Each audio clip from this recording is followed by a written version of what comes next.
truly is groundbreaking stuff, moving between real and virtual racing.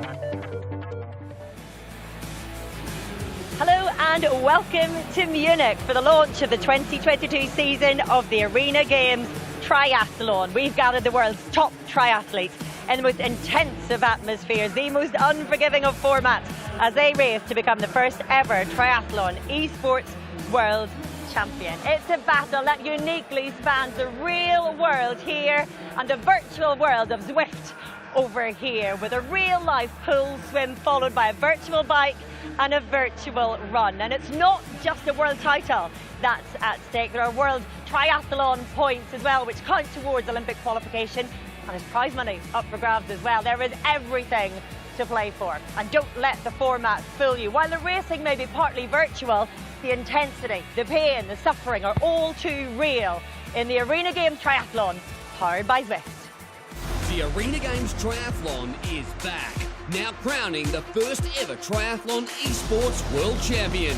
It's fast, it's frantic, it's nothing you have ever seen before.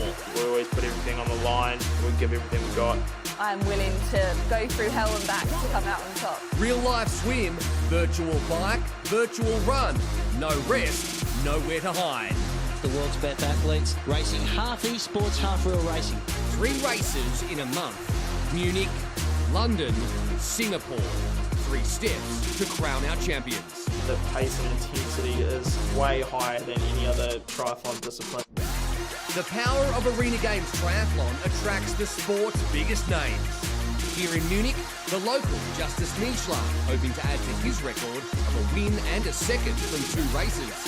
Martin Van Riel, he's the real deal with 2 victories to his name. And Beth Potter, who ran her way to home glory in London last year. The stage is set and it's all go right here in Munich. I am delighted to be joined by a pairing who knew more about this than most of it. It's former GB international triathlete Annie Emerson and 4-time world champion Tim Dawn. Illustrious company indeed, and exciting to be here, isn't it? Annie, you've been to every one of the Arena Games triathlons so far. It's good to be back. I feel incredibly lucky. This is the 4th one, and I think this is going to be the biggest yet. You know, just the arena is absolutely phenomenal. We've got crowds in it as well, and such an amazing series to look forward to, of course, because we go to London after here and then Singapore in May. It is so good to have the crowds in here for the first time. And Tim, this is your first time on this side of it, really, isn't it? Because you have competed in London, but you've come over to our side of the fence. You know what, I'm actually preferring this side at the moment.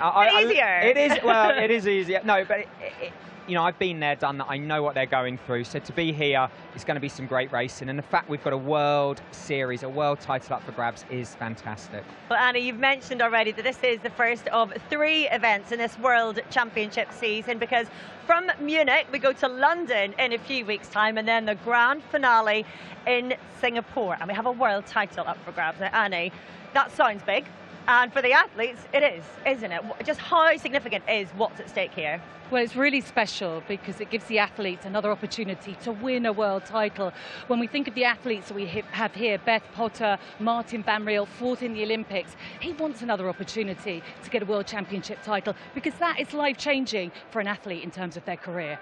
And we also have qualification points up for grabs for the Olympics as well. And it's sometimes difficult, I think, for a new event to have a status straight away, but it matters on so many levels, this one, doesn't it? Absolutely. I think you know, some people make the Olympic Games by 1 or 2 points, so it's the races you do maybe in 2 years before the Olympic Games that really count. So to come here in this new format and have that valuable experience and get those vital Olympic points is going to be fantastic. And the plan is to make this an Olympic discipline as well. It seems tailor-made for the modern day Olympic Games, doesn't it? It really does. It's really up close and personal, and that's why I love it, because you don't miss anything. And of course, it only started in 2020. We've only had 3 events, and we're potentially looking at an Olympic sport, e-sport, in 2028. That's so exciting. Annie, you've mentioned a few of the names here already. We have the women's finals up first, then the men's finals. So who have we got to look out for in the women's first of all, Tim? Beth Potter is just on fire. She loves this format. She's won before, and she's just so dominant at the moment. We've also got Lara, and we've got Annie as well. So, yeah, there's loads of great athletes right behind her, but they're going to be hard to catch. It's going to be tight in the men's final, isn't it, Annie? Do you know, I can't call it. It's very difficult when you have an Olympic champion by the name of Alex Sheehy, gold medal in teams in Tokyo, silver in the individual. I think some people might be saying it's a little bit hard to look beyond him, but to be honest with you, we've got Martin van Riel. Defending champion. Exactly, defending champion. We've also got here as well Justus Nieschlag, a home favourite. He won in 2020 in the first event. So I think that Alex Sheehy is going to have a tough challenge. Tim, we'll go through it in a bit more detail in a moment, but just remind us, or tell people for the first time, I guess, who're watching and joining us for the first time, just what the format of this is. So everyone starts with a 200-metre swim, then they're jumping on the bike, and their avatar is going around Crit City in Zwift, and it's a 4-kilometre bike. And then after that, straight onto those self-powered curved treadmills for a 2K run. Then they repeat it backwards: run, bike, swim. Then you add the times up, and then you start pursuit format for the final. There's so little time to even breathe in between. It is brutal. Well, it's just about 15 minutes now until the women's final gets underway, and we've got time to get into the heads, really, of the athletes. Tim's been a busy boy. He's been putting together his guide to the Arena Games Triathlon. Let's have a look. The swim is simple, 4 lengths in an Olympic pool, but it's not as easy as that. You're really thinking about the power at the front of your stroke. You're getting that movement through your legs. You want to be as fluid and as smooth as possible. Swim, breathe. Swim, breathe. Bang. You get to the end of the 200 metres. You've got to get out fast, aggressive, but smooth. Take your swim hat, your goggles, make sure they land in the box. Back round to your bike. You get to the bike and you know it's ready. You jump on and your heart rate spikes. Your heart rate goes up because you know it's about getting up to speed quick. You know who's a strong cyclist. You need to get with them, or do you need to distance yourself? It's fast, but in your mind it's also very, very slow. Your head is down, you're frantically pedaling, you're going as hard as you can. You hit the dismount line. A transition can make or break a race. The position of your shoe, the tightness of your elastic laces, these small things to make your transition as quick as possible. These treadmills are unforgiving. The curve, the drive, you need to get up to top speed and maintain it as long as possible. By now, your legs are screaming, your heart rate is higher than it's been the whole race. You finish the first race, you're exhausted. You look at the screen, you have 2 minutes left before you start again. Arena game athletes, this is what they live for. This is what they thrive on. This is their arena of pain. This is their expression session. They have trained for this. This is all about how they execute. This is the 4-minute mile. This is the sub-2. This is the beginning of a new era of triathlon.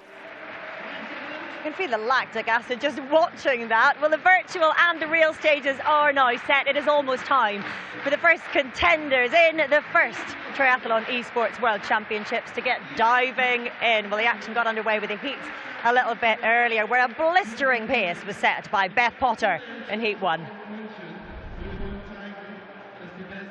It certainly was a blistering pace. Here is the Heat 1 start list. This happened just a couple of hours ago, and Beth Potter there in the yellow in lane 4 is the one that they would all be chasing. Lena Meissner next to her in the grey is the local hope. And Potter, well, the first steps were taken towards an Esports World Championship for her, and it all began right at the beginning in the swim. She's a known runner, but she was out of the water first. She's done so much work on her swim bike, and of course it has led to multiple accolades in triathlon, including 4th in the Super League Championship Series and 2019 European Champion. She was chased by a couple of new faces, including Gina Serino there, the 26-year-old American, 2-time All-American in the cross country, and there's Lena Meissner, former youth, junior and under-23 national champion and performing at home. But as I said, they were all chasing Potter. Great transition. She's so good in transition. In fact, last time out in the Arena Games, she was the fastest in transition across the men's and the women's. She put down a blistering 3:11 run for that 1K on the tax treadmill, 8 seconds faster than anyone. She dove in for stage 2, which was a pursuit start in the heats, another swim bike run, and she started an incredible 27 seconds ahead of the field. So look at her. She is all by herself, having a bit of a training swim out the front. but she did not take her foot off the gas. She actually delivered the fastest swim split and the fastest bike split. And you can see how controlled she is as an athlete. There's Meissner to her right, who was really trying to put down the watts because there was 3 automatic qualification spots on the line in this heat, and of course 3 in the other heat as well. Both her and Serena are working hard to pick up those other 2 spots. But at the front, it was Beth Potter who did the job ahead of Meissner, and quite a way ahead as well, 37 seconds ahead. Gina Torino, and then Ilaria Zane and Louisa Iona Pratt were hoping that they were going to get in. The 2 fastest non-qualifiers would go through, so they were waiting for the Heat 2 start list. It was 6 strong, with eyes on Zanette Bragmeier and Anna Godoy as the only previous athletes with Super League experience. Plenty of new names, and that's because we open up Super League now, thanks to our partnership with World Triathlon, to the federations to allow athletes who want to do this, who want to end up as a world champion and potentially an Olympian in this format, to access the format, and that's what it is all about. It was a lot closer in the second heat. A lot of new names, as I said, leading the way. Czech veteran Petra Kurakova was the quickest early, and she was in a battle with Germany's Annabelle Knoll and Spain's Anna Godoy, who I mentioned before. There she is in the black. In the middle there in the green was Kurakova. She looked the goods through stage 1. A very strong run, won of the stage by 6 seconds until this moment. She spat on the floor prior to the start of the second stage and was handed the red card, disqualified by the World Triathlon official. That, of course, is against the rules. And she was extremely upset. And why not? Of course, she was 6 seconds to the good at that point, and then she was gone. And that left just the 5 athletes battling it out for 3 qualification spots. And so things got a little bit easier for the rest of them. And Zanette Bragmeier was the one who really put the foot down in the absence of Kurakova. And there she is in the middle. She had a fantastic swim bike run at the back end. There's Elisa Koenig on the left in the red and Annabelle Knoll on the right. And there, not racing, obviously, is Petra Kurakova as she discusses things with the head referee after that disqualification. So it wouldn't be a Super League event without just a little bit of controversy. And at the end of the day, it was Anna Godoy, the Spaniard, who snuck in by virtue of that disqualification. Bragmeier was the fastest, and Annabelle Knoll, she finished second overall. We'll get to the finalists in just a moment, but Annie, heartbreak for Petra Kurakova there, who was leading Heat 2. She'd won stage 1 before her disqualification. We can see how devastated she was. Oh, I just think it's devastating, you know, and as an ex-athlete myself, we do it a lot outside, right? And so, you know, I don't think it was that much of a shock. She just wasn't thinking. Yeah, we can see just how much that meant to her. Let's talk about the finalists, though. Tim, what do you make of our lineup? You know what, it's going to be interesting. I think Beth Potter's the lady that everyone's going to be chasing down. She got the quickest bike and the quickest run, and her swim was there. It's the other women, second, third, is going to be close. It really is.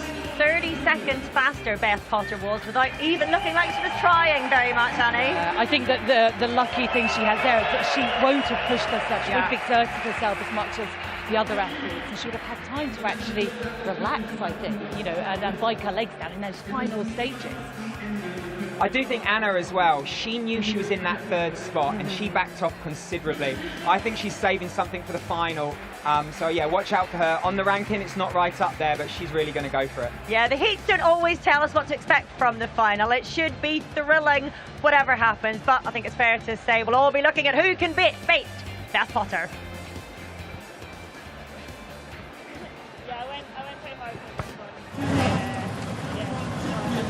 So I just kind of cruised on the run, cruised on the bike, so feeling good. I have never done a Swift race before, and I nearly have been 2 times on the treadmill, so I didn't have much experience, but I enjoyed it quite. How much are you looking forward to the final? I'm looking really forward to the final. I mean, it's going to be really hard, but I think I'm well prepared. We will see. It's exhausting, honestly, but also just a crazy fun experience, like unlike any other race I've ever done. So, yeah, I think it'll prepare you well for pretty much any long course, short course, or whatever you want to do. Like, this really gets your heart rate up.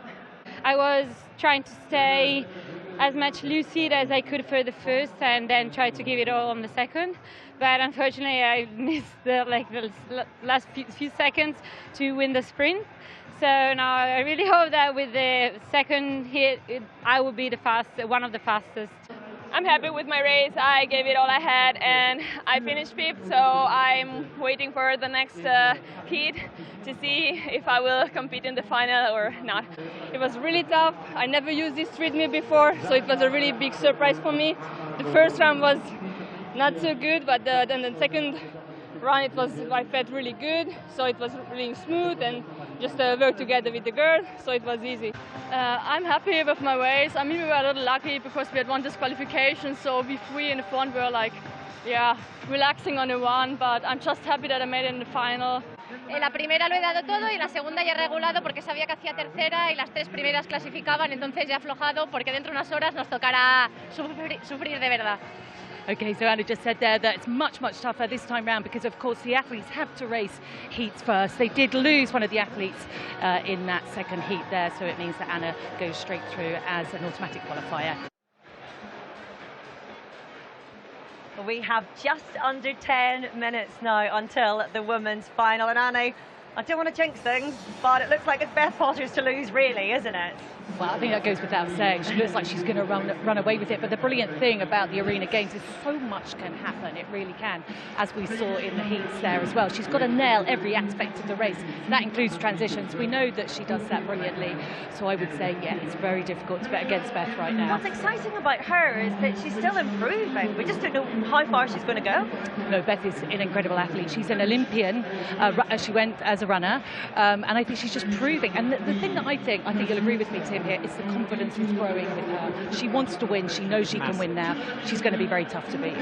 You've mentioned Anna Godoy already. She has pedigree at the Arena Games Triathlon, a podium finisher in Rotterdam. You think she's going to be pushing the hardest behind it? I think so. I really think the third race is going to come into her because it's a pursuit format, so she can really access her bike prowess. Also, she did get a penalty in those heats, so she has got that up her sleeve, and she did qualify comfortably. She really did. Well, what about any of the others then? Annabelle Knoll, the local favourite, had a good morning, didn't she? And she'll have the home crowd behind her as well. Yeah, she's a really experienced athlete. She's been around for years, so I think she can handle the stress of something as intense as this. And of course, she is on home soil, so she's going to have all her friends and family here, and I think that's going to help her no end. I expect to see a really good race from Annabelle. Team, you've been sort of sifting through the debrief from the heats. What are the other standouts from this morning then for you? I think it was the fact that, again, Anna, she was the most efficient on the bike. Beth had the quick combined transitions. She was the quickest, but only by a few seconds.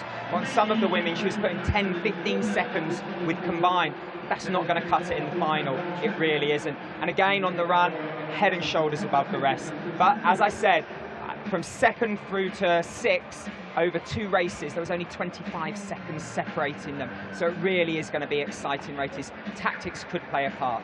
Tactics will probably be really important, won't they, Annie? Because it's not just the disciplines, it's not just the transitions, it's the recovery in between as well, or the lack of recovery. Well, we've spoken about that, and I think there is, physiology plays a really big part, and some athletes will just naturally recover quicker, and it is all about recovery here. They've got 3 races, they've already raced twice this morning. It's going to be really, really tough. Well, just a few minutes now until the first competitors take to the swimming pool in the battle to become the first triathlon esports world champion. So here's Will to talk us through it. Here we go. 3 stages, everyone different, everyone harder than the one before. Stage 1, swim 200 metres, that's 4 laps of the pool. Transition from there into the wonderful world of Zwift for 4 kilometres on the Tax Turbo Trainer around Crit City. And then onto the self-powered treadmill for a 1 kilometre sprint. Take a couple of minutes break and embark on stage 2. This time, backwards, starting with the run and ending in the pool. Every second you lose to the leader will cost you at the start of stage 3, a pursuit start, back to swim, bike, run, with the first across the line, the winner. It sounds simple and simply brutal. It's the most intense triathlon format you will see, and for the first time we have fans in the venue to enjoy the action live. Well, our commentators are on standby, ready to take us through the action. Chris McCormack, Will McCloy, you're both more than familiar with the Arena Games by now, but there's a lot more at stake this time around, isn't there? It wouldn't be Super League in 2022 if we weren't raising the stakes once again. Thank you so much, Orla, Tim and Annie. It's a pleasure to take over as we get closer to the racing. As I said, my name's Will McCloy, and alongside me, as always, can't get rid of him, Chris McCormack, four-time world champion. We've both been here since the start of Super League back in 2017, and we continue the evolution now with a partnership with World Triathlon that allows us to provide a pathway for athletes in this super sprint format all the way to potentially, well, we know a world championship, which will be decided in Singapore on May 7, but also potentially the Olympics as well, and just keeps getting bigger and better.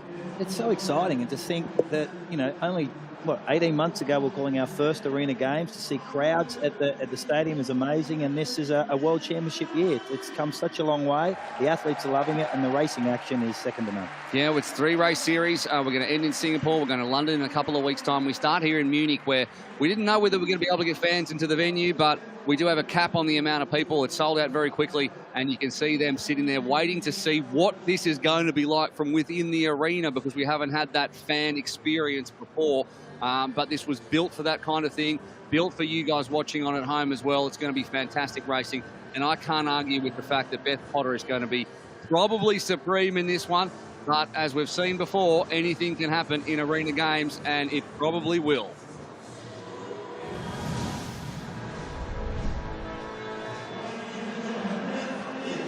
Time to welcome the stars of the show on to the pool deck at the Olympia Park here in Munich, and always a good feeling to come out. Louisa Jonaprat, she was strong in the opening heats. She finished 5th in her heat. She had to wait and see, as did Ilaria Zane, who's someone, well, I know she's a favourite of yours, Macca. She's been around Super League for quite a while. These two, they snuck in with the fastest times as the lucky losers, if you like. Exactly. And I think they'll be a lot better. And Anna Godoy on screen, she was one of my favourites before the event. She didn't have a great heat, but look for her to get out really, really fast in this swim and set her entire race up. I expect big things from Anna in this racing. Yeah, as Tim said, she probably left a little bit in the tank. Gina Serino, the 26-year-old, All-American cross-country twice, from the University of Michigan. She's got an incredible running background. She also works for NASA, if you don't mind. Annabelle Knoll gets the biggest cheer so far. She is one of the local hopes. Both the Germans making it through. Here's the other one, Lena Meissner, who was very strong in the opening heat and consistent as well. She left a little bit out there in transition. She managed to run it home quite strongly at the end. And Zanette Bragmeyer, another one with SLT pedigree. Very, very good swimmer. I expect her to lead out of this swim. Her and Beth Potter were the fastest in the heats in the water, and the swim is imperative in arena games. It really is. You need to have such a good swim that you can almost recover to an extent on the swim, get that heart rate down a little bit. That's what we've heard Jess Learmonth say in the past. And Beth Potter, we've talked about her so often as a runner who came to triathlon, but it's her swim bike which has improved out of sight and has delivered her the potential that we know she has. Because when she started in triathlon, she moved up to Leeds, moved into Johnny Brownlee's house, and it's not as if the Brownlees are going to take on someone who they don't believe in. And her swimming, especially in the Arena Games, we saw her really come out and show how good a swimmer she was last year in the first Arena Games, and in the heats today. What an amazing swim performance across the board. Set up her entire race, and she's second fastest on paper out of all the athletes on the screen right there. Yeah, there's the rainbow of colours and plenty of nations as well. As I said, we've opened it up to all the federations in World Triathlon. So if there's athletes out there being put forward to give them another pathway to become, or develop their elite game, that's what we are all about. Now, we're going to get started with stage 1. Here we go.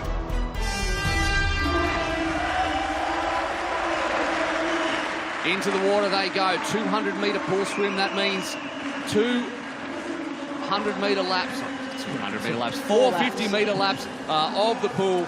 And this is where things are really important to get a good start and set yourself up for a decent first stage, because every single second, unlike the previous Arena Games, every single second counts here, because every second you lose to the leader will be paid for in the pursuit start in stage 3, and there you could throw a handkerchief over them as they make the turn at the 50. And very, very important as they come off the wall. That's the big difference between Arena Games racing and the pool swim compared to your normal championship racing in Super League, where they're swimming in open water. The pool turns, the turns off the wall, the streamline is very, very important. You see swimmers in particular in the middle of the field, Bragmeyer setting a big tempo with Potter, and in grey, there is Meissner, the German. So very, very fast off the blocks, coming up to almost a minute. They're going to turn just over a minute and 4 seconds, I'd say, which is very, very fast. Yeah, I think the fastest swim in the heats was 2:17, and you can tell that they've gone out hard because they turn in about 1:06. Brugmeier leading Meissner, and Godoy has a great second 50 to turn ahead of Potter, Ilaria Zane, the Italian. And then Knoll, Iona Pratt, and Serino, who struggled in the swim in the heats as well, but she ran herself into position. She had a strong bike too, but the run especially was very strong from Serino. So don't write her off just yet. Watch Godoy come off this turn here in black. She's in lane 2, just on the left of screen. You've got Bragmeier turning there in the white, and Godoy right there. Really good streamline off the wall. She's coming through in this third lap and is setting herself up. So this small little group, we want to make sure they get out of that water and get together in a nice tight bike group in this opening race. Yeah, if they can get together on the bike, we know the draft in Zwift makes things easier. If they can work together, there's a small group, they can really put time into the rest of the field and essentially negate them from the rest of the race if the athletes are willing to work together in Zwift. It's a very specific skill as we come up to the end already of the first of 9 legs here in Arena Games for 2022, and out of the pool they come, and it's Anna Godoy who got better with each 50. She comes out first ahead of Brugmeier, Meissner, Potter, Knoll, Zane, Iona Pratt and Serino last of all. But they are going to come onto the bike in a big group, and it's about who can transition well. And transition's so important. Potter is the fastest in transitions in the heat. She was about 10 seconds faster than all the women over transition, but this is critical. They're onto the bike now, and we'll go to Godoy out in front. Important to get into the shoes quickly, to put down power early on. Anyone who's ever raced on Zwift knows that you've got to put down big watts early on to get things rolling, and it's Anna Godoy who has done exactly that. She's about 4 watts a kilo at the moment, and she's out the front from Meissner, Brugmeier as well, Zane, Potter, who is now up, well, she's really put the power down there. You can see she's at nearly 5 watts a kilo, Beth Potter, and she just looks so calm. Yeah, she looks so relaxed. She's hit the front. She's moved straight through, hit the front, and looks very, very relaxed. I think once she gets in front, Beth, she knows she's got that big run. She's the world record holder over 5,000 metres on the road. That 14:41 last year was an amazing runner. But that group of 4 away, and I think Godoy just off the back of that. Yeah, just on the back of that group. Dropped off, but she was a second there. There she is in the black. So we've got a group of 6 now putting time into the others and sharing the work out the front. Brugmeier, Godoy, Meissner, Potter. Zane got on. Zane too, yes. And that is important. Important to get on the back of that group, because if you get dropped out the back of the Zwift group, you can basically wave goodbye.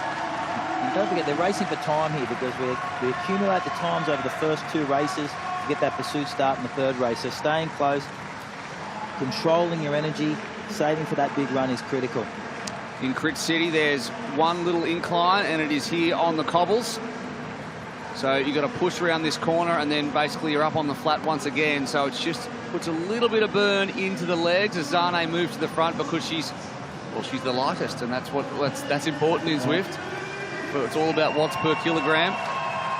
But these ladies just very much sharing the workload at the front, and they'll be looking side to side to see, there you go, see who's hurting, who isn't, who's got the pain face on. Relaxed. They look so relaxed, and I give it down to Godoy. She got out fast and picked the transition after a big swim, but she sat on the back of that group. She's really controlling her effort. I think she made that mistake in the heats where she just scraped through. She was the benefactor of the disqualification. Whether that taking her time in the heats and saving for the finals what she's aimed to do, but she's not doing a lot of work on the front, which is very, very smart racing. Potter right now has a heart rate of 161 as opposed to Knoll 187, Zane 173. We've got a bit of heart rate coming in. Knoll's now at about 190, so it reminds me of Martin Van Riel, who was about 30 beats a minute lower than anyone else as he won the race. And it's just about measuring your efforts, staying within that zone, not pushing too hard. I know when I'm on Zwift, I always push way too hard too early and get shelled by everybody else because you get overexcited. It was Gordon Benson last year that hit over 200 beats 209. 209 beats per minute. Yep, we had to pull out the defibrillator just in case Gordon didn't last, because he was pushing deep. And we can't wait to see him and the men's racing a little bit later on. We've seen the heats already, and he was very, very strong. But we'll get to that as this group of 6 women continue. And you can see up the top there, we've got about 1.7 kilometres to go. Still, Godoy in black at the back has not moved to the front once. You've seen Beth Potter on the front. You've seen Bragmeyer do some turns on the front. Even Nzane's done some work on the front. But Godoy tactically staying at the back, saving her legs. Yeah, as we said, a podium in Rotterdam for Anna Godoy last year. She was in the Super League Championship Series until COVID forced her out, and she spent 10 days in Jersey alongside you, Macca, which would have been terrible for her, but you would have enjoyed it. And missed the rest of the season, unfortunately, as Potter goes back to the front again. She averaged about 4.7 watts a kilogram last year in the Arena Games, which is the highest out of anybody in terms of average watts per kilogram being put out. You know how much work she's putting into her bike, and she's out there averaging higher than everybody else at the moment as well. Now, Serino and Iona Prat, they are already outside that window. For Serino especially, she probably got 10 seconds on the run, which is how she did the job in the heat. She probably ran back from about 10 seconds back to qualify, but now she's outside that window because the pace has gone up. We're in the main game now, and all of these athletes are working together, as I said, to put more time into anyone who missed the window. And as you can see, it's ballooning out now to 17-odd seconds. It's very, very hard when you've got a group up front that are able to work together, get that drafting advantage, and you're isolated back there. But Serino is the second fastest on paper from the heats. She's about 10 seconds quicker than most, I think. Beth Potter was about 10 seconds quicker than her, I think 20 seconds faster than the lot. So she can still run herself into a good position and pull back some of that time. But the women on screen now have the big benefit of time. It's all good in stage 1, staying in a group. Things start to get a little ragged as we move into stage 2. And stage 3, of course, with the pursuit start, it's going to be very hard to find anyone else out there in the wonderful world of Zwift. But right now, it is these 6 who will come in just a second. This is the back end as we go through the S's in Crit City. They'll do a U-turn soon and come through the start-finish line. So they're 300 metres odd from the end of the lap. And then it'll be straight on to the curved treadmill, which is self-powered. For those who are new to Arena Games, you've got to get it going yourself. And if you've got a nice long stride like Beth Potter, it's easy to get that thing moving. It's harder if you have a shorter stride. We always thought it'd be the other way around until we actually arrived. As they cross the line, they're going to hop off the bikes and they're going to transition onto the turbo trainer, and they're all going to come together. They're going to put the shoes on, and Potter just gets it done. 3 or 4 really big strides to get it moving. See, they lost some time there. So Zane will be off the back because she just stood on there for 1 second, and suddenly little things like that, they hurt an athlete. So we'll see what happens now in the 1 kilometre sprint. You saw how Beth got the treadmill up to speed. She put both hands on either side and used the front of the treadmill to wind it up by running on her heels. Gets that momentum up and then moved into a stride, which was very, very quick for transition and enabled her to get away from the group, it looked like. Well, we're going to see. I think we're both guessing that we're going to see Potter out the front, just purely by force of her good transition, as opposed to some of the other athletes out there who may be a little bit less experienced. And as you can see out there, Potter running at 17.6 kilometres an hour, which is higher than anybody else. She moves up to now nearly 18 kilometres an hour, and she's already 30 or 40 metres up the road on the others. As it stands, Meissner, Knoll, the 2 Germans in second and third. From Zane, Godoy, Bragmeyer, Iona Prat, and I don't have on my timing screen Serino yet, but I'm sure she's on there. Yeah, there she is, popping up at the bottom. And Beth Potter all by herself. And now it's about putting time, because if you've watched Arena Games before, it's about points, taking the 10 points for the heat. But now it's about time. So every second she can put in to the rest of these athletes is a second she can put in the bank for stage 3 in the pursuit start. Well, she'll get that head start. She'll take that accumulated time, and she'll be starting in front of the other women in stage 3 by the amount of time she's pulled out of them in stage 1 and 2. So she looks so relaxed when she runs. She's moving so quickly, yet so controlled, so easy on the treadmill.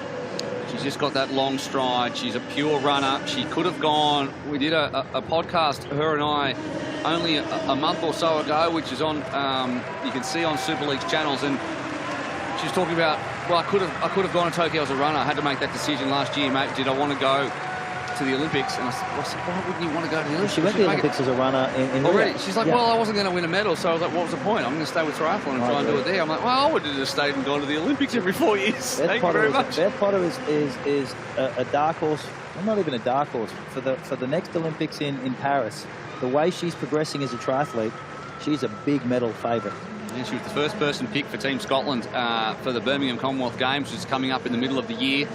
Whereas there's athletes like Jess Learmonth, who hasn't qualified for the Commonwealth Games yet, purely by virtue of how incredible England are at the moment. And obviously Team GB, very hard team to get into. But Meister and Knoll, the two Germans, are behind, but already Potter, with 200 metres to go in the opening stage, not only is she going to get more time to recover, she's going to put 15-odd seconds in the bank and just victory lap her way through the last 200 metres here and immediately get to compose herself and watch the other athletes still working while she's getting ready to go again for the run, bike, swim. And because it starts on the run, you know, it just plays into her hands, doesn't it? It really does.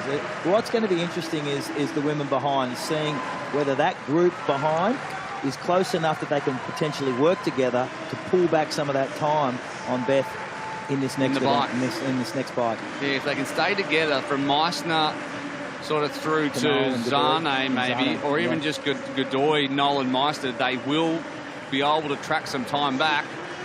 But right now, Potter comes across the line and she knows Super League, which means she knows that she needs to take every second, get ready and sort herself out, and then once that's all sorted out, everything's in the right position, her goggles are in the right spot, her shoes are in the right spot, then she can take the beat and compose herself for the next one while these athletes are still out there. So every second incredibly important while the rest are on the treadmill. We are one down and already there are some big gaps here in Munich.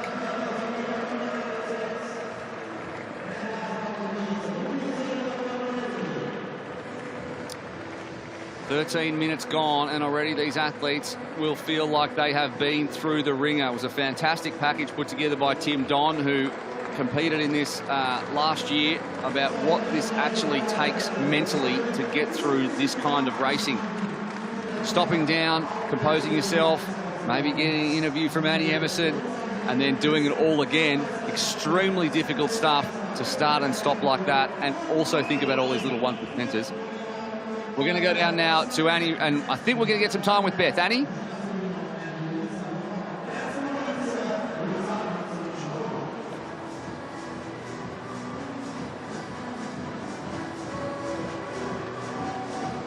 All right, we're having some audio issues there. We'll hopefully get another thought from Beth Potter or from whoever's leading, if indeed it is anyone who isn't Beth Potter. But there's very much a battle on for the other podium places, if indeed it comes to that, because of course there's a long way to go, but there's probably a 4 or 5 way battle for that second and third podium position. Oh, without question. It's going to be interesting in this run. Beth obviously off the front, but the next three with Meisner, I think it was Godoy and Annabelle Knoll was there. Knoll was there, and maybe Bragmeyer. She might have been a bit. That group could work together very, very strongly on the bike and needs to pull back some of that time off Beth Potter and set up that last swim. Let's not forget that there is Olympic qualification points, World Championship points on the line for this as well, making it extremely crucial. And we're going to have a look now at the results as they stand. Officially now, it's Meissner and Knoll between 17 and 20 seconds behind Beth Potter, who leads, with Godoy, Zane and Bragmeyer all within 36 seconds, and then big gaps back to Serino and Odniprat.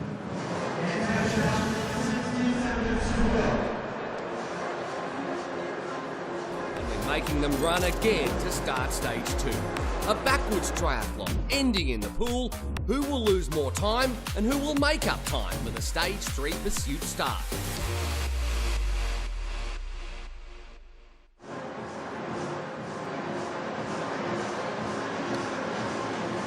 Back onto the curved treadmill for the second heat, or the second stage of the day. 30 seconds to go, as you can see there. A 3:07 run from Beth Potter, which is the fastest run of the day in men or women in the heats, or indeed in this opening stage. she can run like the wind. And as we said, 14:41, an unofficial 5K world record set last year. And we get underway again, this time in stage 2. It is the run, bike, swim. So we go in reverse, a reverse triathlon, more time to be put into the field from Potter, Meissner and co. And I'll tell you, it's already desperation stakes for some of these athletes who need to find something in this run. Serino's among them, Ilaria Zane's among them as well. There's some good runners. I'm interested to see how quickly Beth gets that treadmill up. We saw that in the last one off the bike, but now they're all starting together, especially Serino on screen there. They're together. They're the 2 fastest runners in the field. And now they're together. They really moved that treadmill up very, very quickly. Beth Potter, an interesting statistic from that last race, is quickest across both transitions. She's been quickest all day, so that's very, very important in this style of racing. So, as far as I can understand, she had the quickest swim, both quickest transitions, quickest bike, and finished with the quickest run. That's why she's leading. Scooped the pool. She did. Beth Potter took everything. Serino's there with her, the American from Madison, Wisconsin. 5-time Big Ten champion over 3K through to 10K. Meissner's just off the back. Yeah. Hanging tough.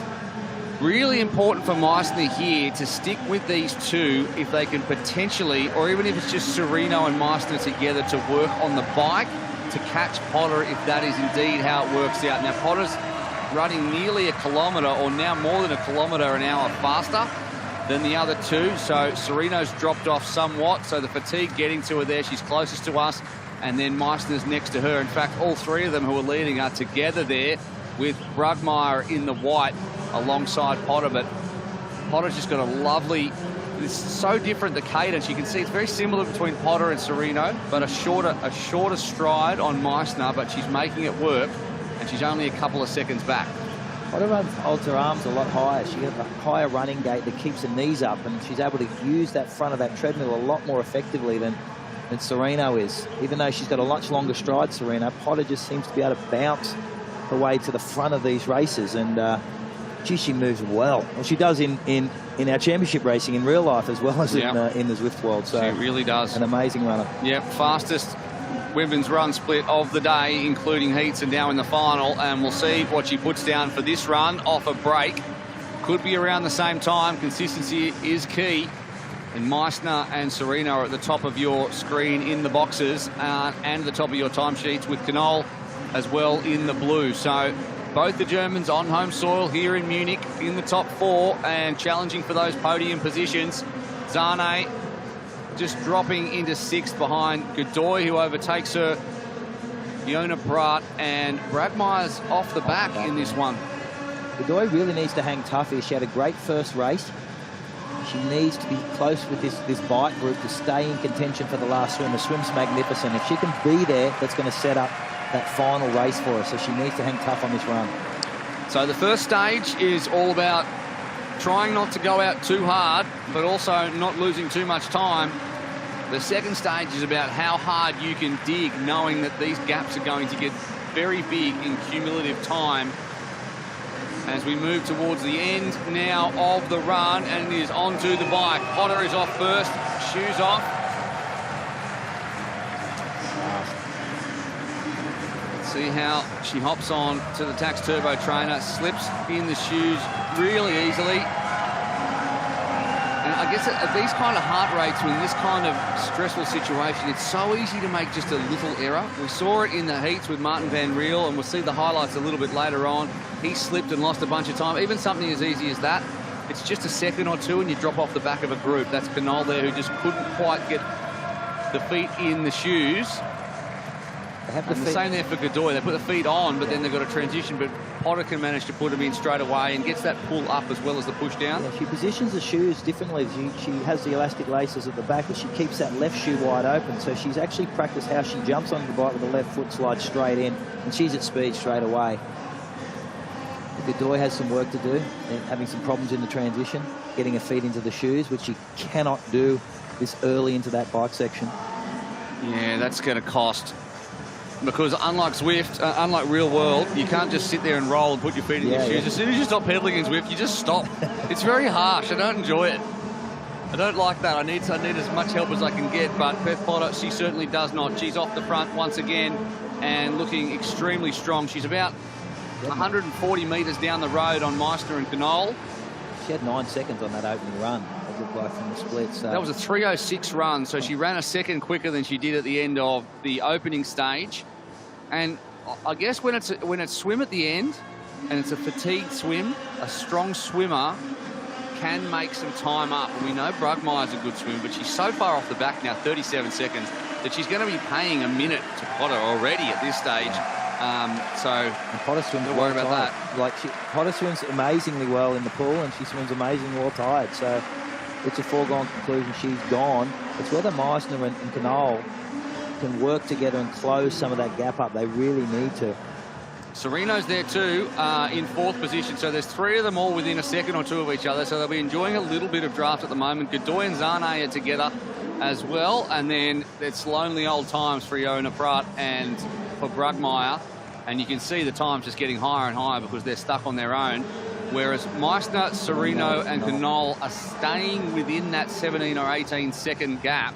But just, you can, Potter out there on her own it shows you how good she is. She's time trialing with 3 of them behind her. And that gap is staying consistent, 17 seconds, 17, 18 seconds, and has for the last 2 minutes. So Beth riding against 3 and holding her form, holding her distance.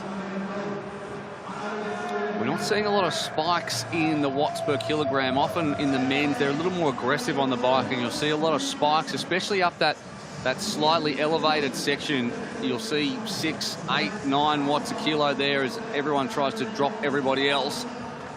But they're fighting for the minor placings in this one. Serino, Meissner and Knoll are all still together. And yet Potter has put another second into them over the last 400 metres, and she just looks composed. She's up in the saddle now, but she doesn't look like she's pushing. She's got a much lower cadence than Meissner, who's pushing much higher gear. Beth just looks good. She looks good. She sits very, very stable on the bike, very relaxed as Serino on screen, but Godoy and Zane are losing a lot of time to that second group. That gap is blowing out, and for Anna Godoy, that could be her day. She had a great opening race, but she's given up a lot of time in stage 2. We're getting close to the point there where athletes are going to be standing on the pool deck watching athletes get out of the pool. And such is the way the pursuit start works in Arena Games Triathlon. It's a long wait on the side of the pool watching other athletes lap back and forth.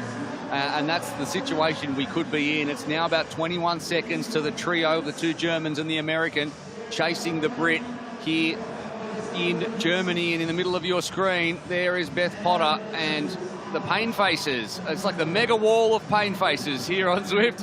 Everyone except for Potter. Potter looks good. The focus on Annabelle Knoll in the bottom left, though. I love to see that. And Potter's lost some time there. Oh, there we go. We're updating the times. I thought she'd lost some time, but it's now 22 odd seconds. And here is the trio behind who, well, I'd say the podium's going to come from these 3. We're going to see the cumulative times. Potter's ridden away. Yep. That's a foregone conclusion. First is out of the picture now. And what's interesting is going to see where Meissner, Serino and Knoll are, and how much Godoy has lost, which looks like a substantial amount in this stage, and the accumulation of times going into stage 3. But there's a big swim to come ahead. So Godoy's a fantastic swimmer. I think Serino will struggle a little bit in this swim against the 2 Germans. Yeah, there is the chasing group, and they're chasing Potter now. Potter, you know, as we said, renowned for a run. She finished with the best bike and swim splits in stage 2, fatigued in her heat. So she just seemed to get better and better. And I think just the experience of racing Arena Games and the experience of racing Super League Triathlon, it counts for a lot in this, because behind her she's got 3 athletes who are brand new to the Arena Games format, who've just been through the heats, who, you know, haven't had the experience of recovering quickly in that way, and also of just racing on Zwift. We heard Lena Meissner say, "I've never raced on Zwift before. Never been on a treadmill." You know, so that is incredible from Meissner, the 24-year-old, who's obviously she's only young. She's only 24, as I said, and she's a former youth national champion, former junior national champion, former under-23 national champion. But unlike the rest of the TikTok generation, she doesn't spend any time looking at the screen. She's always outside. She goes outside the plate. Amazing. Potter off the bike. And that means she is going to swim 200 metres to a stage 2 victory. She managed to put about a second every 500 metres into the chasing group, who worked together as well as they could. Now it's about making sure you get the...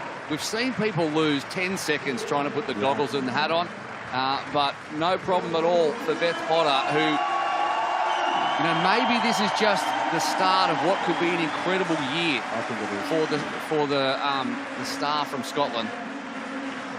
Now getting in the water, Meissner and Serena. They're taking a time with the... There you go. Much slower transition there than Beth.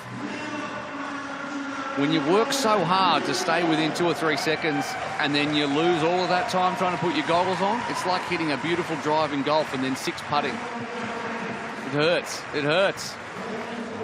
Zane does a better job in transition. She's in the water, but you can pretty much write off everyone except for that group of 3 for the podium positions at this point. We're going to get the cumulative times at the end of this one, but Potter just looks strong. She doesn't look any different to what she did 15 minutes ago. Still sitting very high in the water. Be interesting to see how she turns here. Usually fatigue, you need that extra breath as you come off the turn, but her head's down. Boom. She's doing it very, very comfortably. So Potter 5 seconds quicker than the next best over that 4-kilometre bike, even though she did the entire thing on her own. As she heads through the second 50, there is Meissner. We'll see some splits in just a second. It's going to be very interesting to see what's happened here for the minor placings in this stage. Of course, it doesn't matter, and it all comes down to the final swim, bike and run. Averaging 4.5 watts a kilo. For those who are Zwift regulars and speak in watts a kilo, 4.5 watts a kilo for Potter over the course of that second stage, already having done 5 legs of a triathlon, and now she's in her last 50 metres. The next highest out there was Gina Serino, who was at 5.2 watts a kilo. No, sorry, 4.2 watts a kilo. But every 0.1 counts, as we know, and Beth Potter, we thought we were going to see a Potter masterclass. Well, we did, and we are. And now it's about who takes the championship points, who takes the minor placings, who takes the rest of the prize money, and can Beth Potter deliver a flawless 3-stage Arena Games and put one hand on a World Championship in a month's time? That is the question. There'll be a few athletes watching at home thinking, can I take her on? Beth, I have to say, you made that look easy, but was it as easy as it looked? You have a huge advantage going into the pursuit. Yeah, to be fair, I just find the swim off the back of that the hardest. But it's okay. And what were your tactics coming into this? Was it just go hard, or were you... Yeah, no tactics. Hard from the start, making everyone else out. Did you expect to get any more competition from anyone there, or when you woke up this morning, did you think, you know what, I'm just going to go for it and run away with it? I was actually a bit ill at the start of the week, so I was a bit nervous coming into it, to be honest, just because I hadn't been well, but yeah, no, I feel okay today. Okay, great stuff. Thanks, Beth. Start of the week, but I still dominated everyone by minutes at a time, and it all came, well, in the first part on the run, and we know how good Beth Potter is, but her transitions were excellent across the course of stage 1. Her transitions were the fastest, and when they started in the run in stage 2, it continued in that fashion. She said she wanted to put the hurt into the rest of the field. Well, she did exactly that. Look how quick that transition out of the shoes is. It's just, it couldn't get better than that, and then she swam it home with, as you said, great style, high in the water, turns look good. Can't really fault the performance. Well, she's off. You can't fault anything. Her transitions were quickest, the runs were quickest, the swim was quickest. Amazing form she is in right now. Well, now it is time for the money stage. Stage 3, where every single second is paid for, and there are the times, and she is 2 minutes. 2 minutes. 2 minutes clear of the rest of the field. Lena Meissner 2 minutes back, another 7 seconds to Knoll, then Godoy, Zane, Sereno, Bragmeyer, and Iona Pratt is more than 3 minutes back on Potter. 2 down, 1 to go. Sounds easy from here where the lungs aren't about to burst. Time lost in stage 1 and 2 is now paid for, with the leader off first and the field looking to chase them down in a final swim bike run for all the glory. First across the line wins the event. We're heading into our third and final stage of the women's final. Tim, what do you even say about that? Beth Potter was just phenomenal. I think it was a masterclass. It was a sub 3:10 run. She rode away from everyone on her own, and her transitions are just out of this world today. She's having a flyer. I love how we said beforehand that tactics would play into it, and yet she said, nah, no tactics, just wanted to go hard and hurt everyone. She hurt, didn't she? She hurt, and she's grown in confidence. I think, you know, she had a great race 2 weeks ago, and she's come here wanting to execute a great race, and she's not afraid to go it alone right from the gun, and that's exactly what she did. And so how she's going to race this final stage then? It's pursuit. It is different to what we've seen before in a final. Does she just go hard and try to consolidate that lead? 100%. She is not going to back off. No way. I'm telling you now, she's all in. She really is.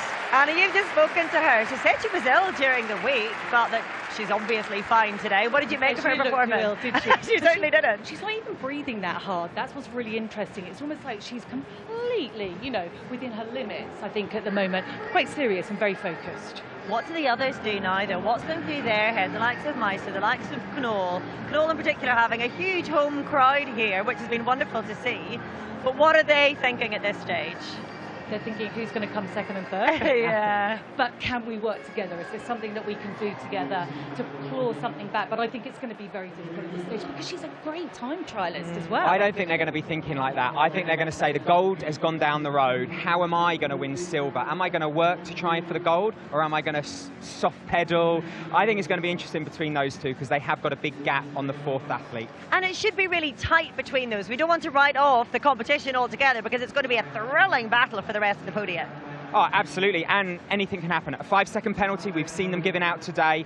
All sorts of things can happen, and this is the 5th race of the day. Fatigue can kill you. Oh, can't wait to see what the final stage has in store. Let's hand over to your commentary team, Chris McCormack and Will McCloy. Isn't it fantastic in Arena Games? All these athletes look like they're sitting there at the end of a race, but the race is going to start again in 30 seconds, which is why Arena Games is so fantastic. They're taking every possible second they can to have a nice down before everything kicks off again. All right, here we go. Beth Potter on a victory lap. She is going to start 2 minutes ahead of everybody else, so she gets 2 minutes of airtime all to herself, whilst we wait for anyone else to get anywhere near. But the real battle, and that's what we're going to focus on in this one, of course, is the battle for the rest of the podium placings. And there's going to go to athletes who are new to the Arena game. We're just checking some results, so we've got a short delay as they're checking results, and we'll bring confirmation to you and see if that is correct. It seems big. It seems too big. Yeah. It does seem big, but I was surprised by that. So I think there won't be anyone complaining down on the pool deck that there's a short delay after this. Well, it'll be interesting because Beth dives in and then she'll almost have completed the 200 swim by the time second or third place jumps in. So I'm surprised that I don't feel like she put 2 minutes I don't into the think field. so either. The first race there was about 15 seconds, so there wasn't a minute 45 in that second one. So it was more like, and as we can see there's the team making sure that everything's correct. You can see the officials down there making sure that the timing is indeed correct. 3-minute delay. Well, 3-minute delay that changes the complexion of this, because now it's not as much about fatigue. It's about being able to recover fully and go all out in this one. So a confirmed 3-minute delay whilst we make sure of the timings, because I'm just trying to bring you an update. So there's communication down on the pool deck, because there is Olympic qualification points on the line for this one. There is prize money on the line. There's a world championship. We're going to go down now to Orla. I think she's finding out exactly what's happening. Orla, what's going on down there? Yeah, it's incredibly tense down here as everybody tries to work out what's going on. Tim, you've just been speaking to the officials and to some of the athletes. What can you tell us? They're going to delay the start by a few minutes. I think there was a confusion with the overall times, so they just want to double check them. Beth was having a flyer, but I don't know if her lead was quite that big. This is something that you said to me off air earlier, actually, that this is the part that they really have to get right. They have to make sure that the timings for the pursuit start are exact. They're doing it exactly the right way. Yeah, I mean, every second counts, and it really does. There's going to be a handful of seconds between some of these athletes, so it's the right thing to do. It's not making it any easier for the athletes, though. They're going to be nervous. They're sat there. They're not sure what's going on. There's no timings. But, yeah, we want to have a fair race, and that's what they're organising. Yeah, tell us what's going on from your athletes' perspective inside their heads right now. Many of them are sitting down behind us. They're giving the legs a good shake. How are they trying to stay focused in the race and they don't exactly know what's happening next? Someone like Beth just wants to get it going. But I think the other women, they're really trying to get into the zone, and they really want to get the start going. I think we have an official start now. Well, we can hear the tannoy in the venue making some sort of an announcement, and some of the athletes are starting to stand up. We're not sure exactly what the timing is going to be. Is this going to throw any of them, do you think? This is so new. I think this is good. A bit of drama. Yeah. I can see they've got 24 seconds for the first person going. So on the screen. So if Beth dives in 30 seconds, we're going to be good to go. It all adds the tension and the drama, doesn't it? It's absolutely thrilling. Chris, well, we'll hand you back to you.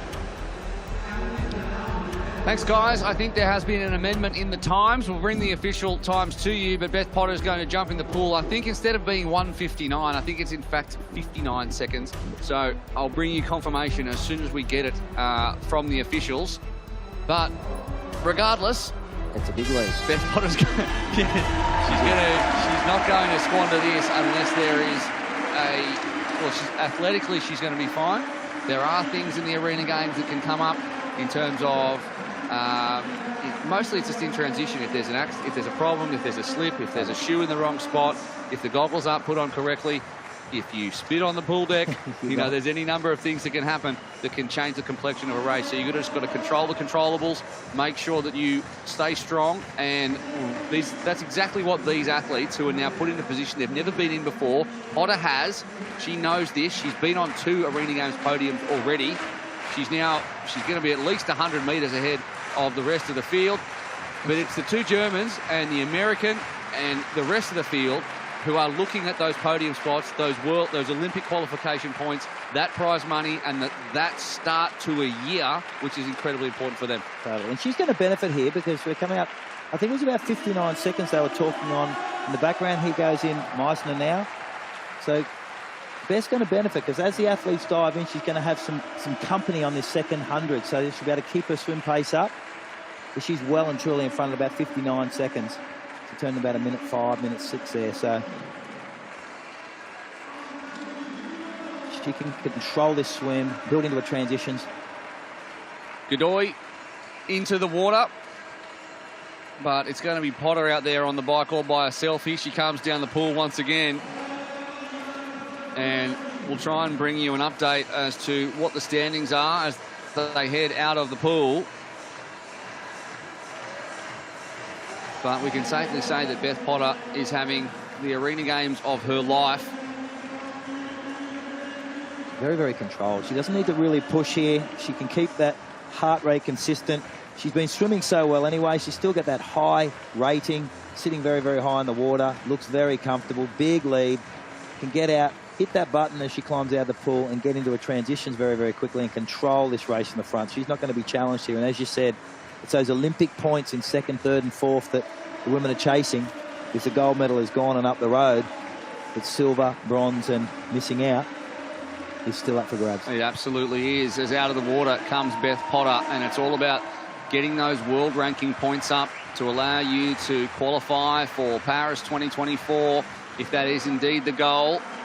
Although we've had long course athletes involved in this as well, like Lucy Charles-Barclay, who finished second last year, and straight into the shoes again goes Potter. She's got 4 kilometres on the Tax Turbo trainer in the virtual world of Zwift as she transitions out of real life once again.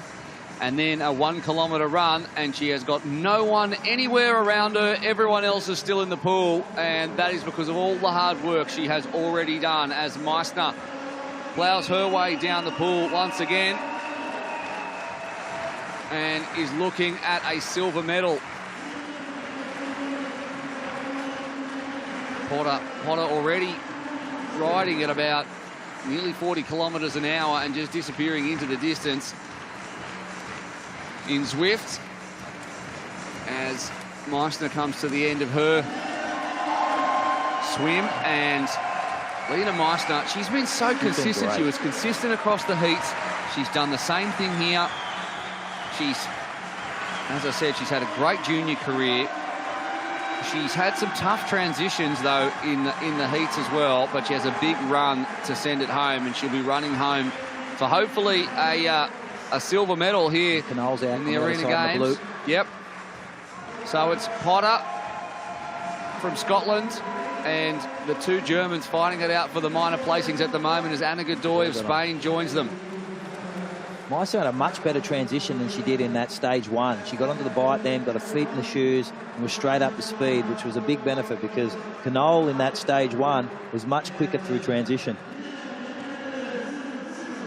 It's good to see Anna Godoy come through. She would have been very, very disappointed in stage 2. She's had a big swim there to close that gap, and she's still in the action, just off the pace of the 2 Germans. If she can work this early section of the bike and close that gap, she's as good on foot as both of them and could put herself on the podium. So Knoll is closing up on Lena Meissner. Now at the moment, Annabelle Knoll's heart rate 188 to Beth Potter's 165. So she's working extremely hard. And there she can see Meissner just ahead of her now. And this is crucial, this part of the bike. Who can come off here and run it home? And who is going to take that second place behind Beth Potter? They're both more than a minute down. Godoy is in the mix as well. Zane in 5th. She's 15 seconds back on Godoy. Serino and Brugmeier round out your top 7. And here comes Annabelle Knoll. Does Knoll go past, or does she sit on? She goes straight past Meissner. What would you do in that situation? Would you sit on for a second, take advantage of the draft and then push, or do you do the job? And as you can see, Meissner there, over 5 watts a kilo. She's not going to come off the back. If she's smart, she hangs on the back here for about 1 kilometre or maybe 1.5 kilometres before she knows she's in a shootout on the run. They're holding Godoy at 11 seconds, so that I think Knoll said to herself, look, we have to keep this pace up. We don't want to bring Anna Godoy back into play. It's a race between the 3s if we work together. So I'm going to go to the front, do some work. You've been on the front, Lena, I'll give you a break, and then you're going to come around and we're going to work together and keep Anna Godoy off the back and make this a foregone conclusion that we round out that podium. Well, Annabelle Knoll, obviously she comes from triathlon stock to her father, Roland. I think you raced against him back in the mid-90s. He was at the World Champs in 95. She went to college in the USA as a cross-country runner, so she knows she's got to run. Yes. Knoll. For this last 1 kilometre if she needs it, and she's forcing Meissner to put out big watts to stay with her at the moment. She's doing her best to put the hurt into Lena Meissner, where out the front Potter is still putting time into these 2. Godoy's pulled some time back. She's at 7 seconds. Was out to 11 when they got onto the bike. She's at 7 seconds back from 3rd place, so she is closing that gap slightly. She needs to close and get onto that back wheel. I don't think she will. You see her out of the saddle now on the screen on the left in the black, really working the bike to close that gap on the 2 Germans.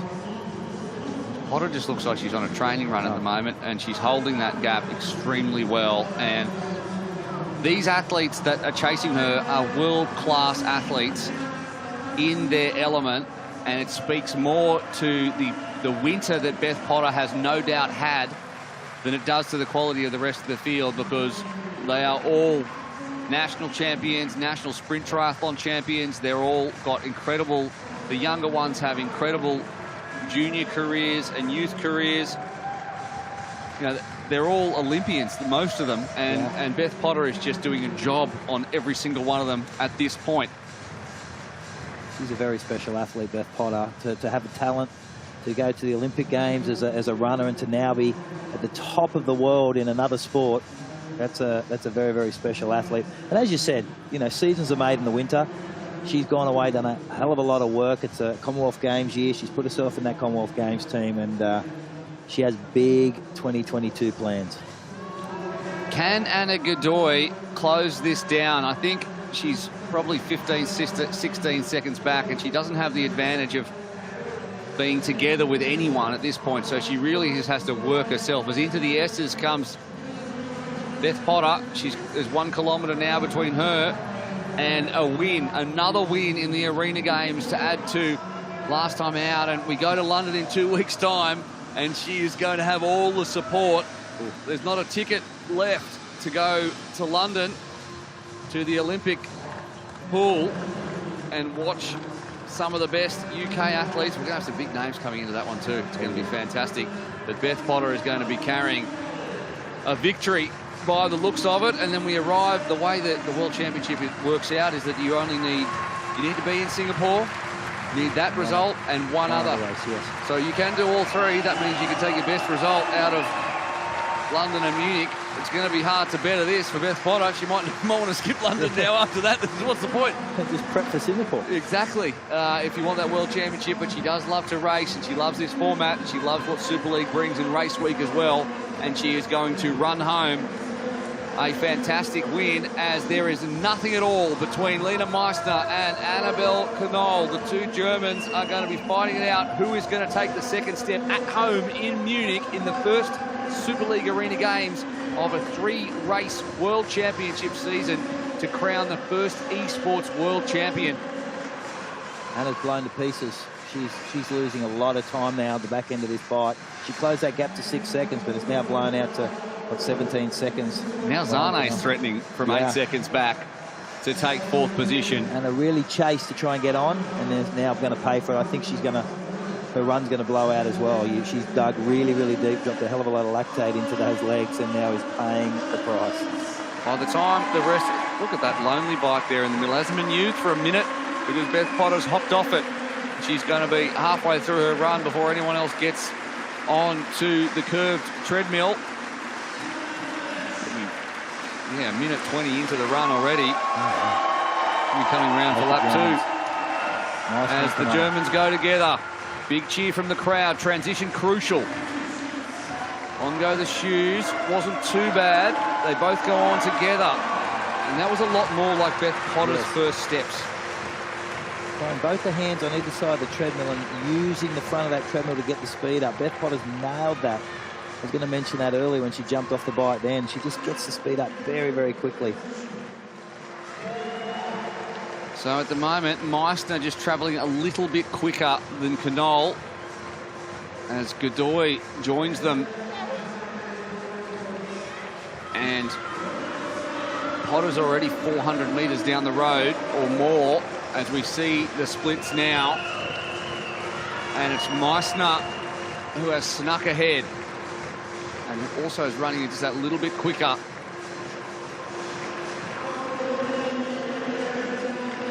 It's almost unfair how nice they look having a little jog. It's not like that in real life. As there is Meissner in the grey. They look very, very good. Meissner and Knoll, very comfortable, low arm gait. Meissner with a little bit higher arm turnover that keeps those legs going, but Knoll a little bit taller. So you see the gap now as she turns the corner, and right there is Meissner. So there's something to be said actually for being able to see the person in front of you and just close that gap. Only a couple of 100 metres left for Beth Potter, and she hasn't taken a foot off it either. She's the only one running over 17 kilometres an hour. And she's doing it. She looks up at the big screen. She's doing it easy. Hopefully we flick to her as we watch her across the line. She's going to be about 150 metres away from an Arena Games victory. And hasn't it been a superb one from Beth Potter? And the gap there to Meissner, I think, is getting a little bit bigger now as they head through the S's. 100 metres to go left for Potter. The The two Germans going head-to-head. But it's going to be Beth Potter crossing the line. Here she is. Could not have done it better from go to woe. Beth Potter looked comfortable, didn't get thrown by the timing malfunction there at the end. And Beth Potter is your Arena Games champion in emphatic fashion. And doesn't she look calm and collected about it as well? Wow. She was amazing. Probably the most commanding performance in any single race we have seen. Shades of a Jess Learmont in the championship season last year. Meissner's found a running form. She's found a rhythm, and she's starting to open up and open that gap on Knoll. Yeah, 10 seconds now. Yeah. And it's going to be Meissner, you would think.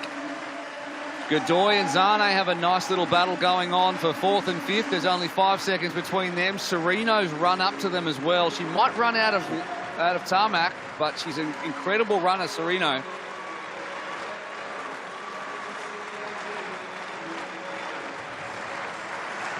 Meissner, just, you can see that 1 kilometre an hour difference, and that obviously over the course of this few hundred metres is opening that gap significantly. And happily for the home crowd here in Munich, it is going to be a German 2-3. Beth Potter dropped a 3:09 the 1 kilometre to win that race. So very, very consistent running across the day. 3:07, 3:06, 3:09. Yeah, amazing. What a 2-second blowout at the end. What's she doing? She was so challenged. Meissner comes in second, and Annabelle Knoll, she couldn't manage it at the end. But Meissner, she's given everything. That's not exactly how Potter got off the treadmill. Congratulations to Lena Meissner. Welcome to Super League Arena Games, and welcome to you, Annabelle Knoll. You've given everything, and that's what Super League demands of you. Great racing. World rankings points for Beth Potter, for Lena Meissner, and for Annabelle Knoll. Anna Godoy and Ilaria Zane will round out the top 5. What a race from Beth Potter. I think the smile says it all, Beth. It really does. Yeah, that was good. That was fun. On the last one, I just wanted to see how hard I could go, see if the wheels came off. But well, the boys have just said you ran a 3:09 for your last kilometre when you could have jogged it home. Oh, well, there's no fun in that, is there? So, yeah, that was good. I enjoyed that. It was hard. Just tell me your overall thoughts of Arena Games, because you are now 2 wins. So you won in Rotterdam, you were 2nd in London, 1st in Munich. What does that mean to you? Yeah, I just didn't really think it was a format that I'd be very good at. But yeah, I'm really happy to come here and win again, so it's good. Massive congratulations, Beth. Well done.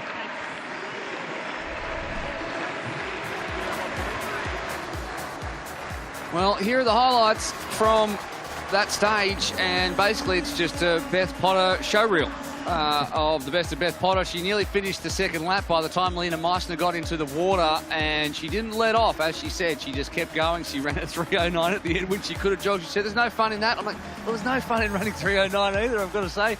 But there is for her, and they were the 4 contenders, the 2 Germans and then Anna Godoy, who was trying to hold on to the back. The transitions were just superb from Beth Potter. She really will look back at this race and think there's nothing I could have done extra. She didn't take her foot off the gas. She didn't get sloppy when she was ahead, which can sometimes happen, and the smile says it all. That was a perfect execution of swim, bike, run and transition. And if there's any takeaway for the men, transitions are critical in this racing, and Beth Potter nailed them, both swim to bike and bike to run. The 2 Germans there, and I'll tell you what, there's not a lot of athletes who will debut in any arena, in any Super League format and come away with a podium. It just shows that the next generation is coming through, and that's what we're here to deliver as the men start to warm up for their race. Huge congratulations to Beth Potter, the Munich Arena Games Triathlon champion, and now with one hand at least on that first world title. It's a long way off all the same, but Tim, She could have taken it easy in that final stage. A 3:09 final kilometre. She's a proper racer, isn't she? She was so focused. She's watching the screen. She's watching her avatar. She didn't want to leave anything out there, and she didn't. I was so impressed with that performance. What about Lena Meisner and Annabelle Knoll as well? Brilliant for the home crowd. Oh, I mean, they're in their early 20s. The experience isn't there. In this format, it's their first time they've raced this format. So with Beth having raced it, they just did amazing. And to go 2-3 in Germany in front of home fans. We have fans. It's brilliant. It is brilliant. To go back to Beth, though, how difficult is it to do what she has just done, leading from start to finish? That huge lead going into the pursuit final, and with the delay and all of the upset of that. You know, I think she just gets in her zone. She likes the environment. There's not many distractions. She knows the pool. She knows the bike. She's confident on Zwift. And I think she gets better as she gets more confident, and that's what she did today. The more she does, the more confident she gets. It was a masterclass. And as you said, we've got London next, then Singapore. She's going to be tough to beat. Yeah, she will. But we'll worry about that when the time comes, because for now she will be crowned the Munich Arena Games Triathlon champion. Well, it's over to you. Well, you barely get time to take a breath here at the Arena Games. We've just crowned Beth Potter. Well, she crowned herself, didn't she? She did everything she needed to do. We welcomed 2 brand new athletes to Super League with a podium as well, and we saw 2 athletes with some Super League experience drawing on that in Anna Godoy and Ilaria Zane to round out the top 5. So congratulations to them. And indeed, all of the women who turned up for either the heats or made it through to the finals here in Munich. And now, well, start thinking about the men soon, don't we? It's going to be exciting. It's going to be incredibly exciting. But first, we welcome back out our podium getters. And Beth Potter's probably already warmed down, put a tracksuit on, maybe FaceTime someone, and to come back out and get into it. For a while. Been finished for a while. And I mean, if you're you know, we go back to London next time, if you're a Georgia Taylor Brown or a Jess Learmonth or someone like that, you think, well, I think I need to go out there and race Beth. I don't want to turn up in Singapore first time and have to take her on. Yeah, well, is Beth 100% going to go to London? Do you take this performance and sit back and bank it for Singapore, or do you go to London and take on the GTB, Georgia Taylor Browns and the Jess Learmonths? Well, why would you? Yeah. Because, you know, it's a world championship now. It's not just we go to race and we do it because of COVID. Now this has been legitimised with this partnership with World Triathlon and the federations into a world championship. So save yourself. Yeah, a possible Olympic medal at this event in 2028. A push towards the Olympics in e-sport racing and triathlon. It's amazing. Well, congratulations to Annabelle Knoll, a first Super League race, a first medal. We're going to say the same in just a second to Lena Meisner. But what it does, this format, is bring athletes to the fore, bring their skills to the fore. When we've just had in the past Olympic distance racing, and then we moved into mixed team relay, and now this is another way for athletes who are supreme over these short distances to showcase their skills on the big stage. And as a young athlete, to refine your craft across those 3 disciplines, to really nail those transitions so that you can take those across to championship racing on the roads at the Olympic Games. So Beth Potter, what a performance. What a performance across the board, swim, bike and run. When you think in 2016 she was a pure runner, in the space of 6 years she was on top of the world in triathlon. She showed faith in herself to be able to do this, not stay safe in the world of running where she knew where her level was at. What could she explore if she took on 2 new sports? And she just continues to deliver. And, you know, we've seen it so many times before, athletes that are really excellent in this format, they take their high quality transitions, they take the 1%ers, they take those things that make them sharp into longer racing further down the year, and they dominate. Yeah, without question. And the big impressive thing about Beth Potter is her swimming. All right, let's head down now to the pool deck to Annie Emerson. Well, Annabelle, that was an absolutely amazing performance for you. What has it been like racing in front of your home crowd? It's amazing. It's the best crowd we can have. I mean, Munich is almost my hometown. It's really close, so it was an amazing crowd. And thanks for cheering. Congratulations. Beth Potter, another victory. How much are you looking forward to going to London? Oh yeah, I mean the crowd in Munich was really good, but a home crowd is going to be awesome. Do you think the girls here next to you have benefited? I don't know, I think they gave me a pretty good welcome as well, so yeah. Congratulations. Thanks. Honestly, excellent performance, another excellent performance. Lena, how was your experience with your first Arena Games? It was a pleasure racing at home. There has been so many German fans cheering us on, and it was so nice to race here. Just how tough is it though? Oh, it's really tough, but I felt better than in the heats this morning, so it was, yeah, I enjoyed it as well. Good luck for London. Thanks.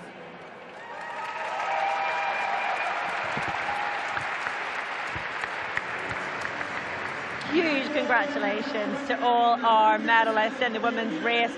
Now, we need to get our breath back, don't we, Tim? Because we have the men's final to come. Going again. Talk to us about the heats this morning then. Heat 1 first of all, Tim.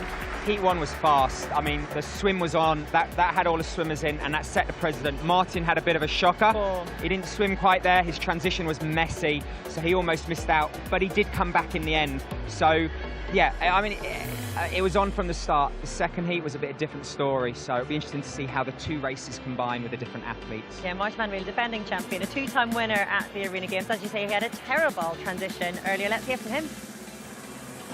When I came onto my mat, it was already a bit sweat, I think, from the athletes before me, or some water, and I kind of slipped, and then I couldn't get into my shoes correctly. So, yeah, I had a lot more to make up than I was hoping for. So that was for sure not according to plan.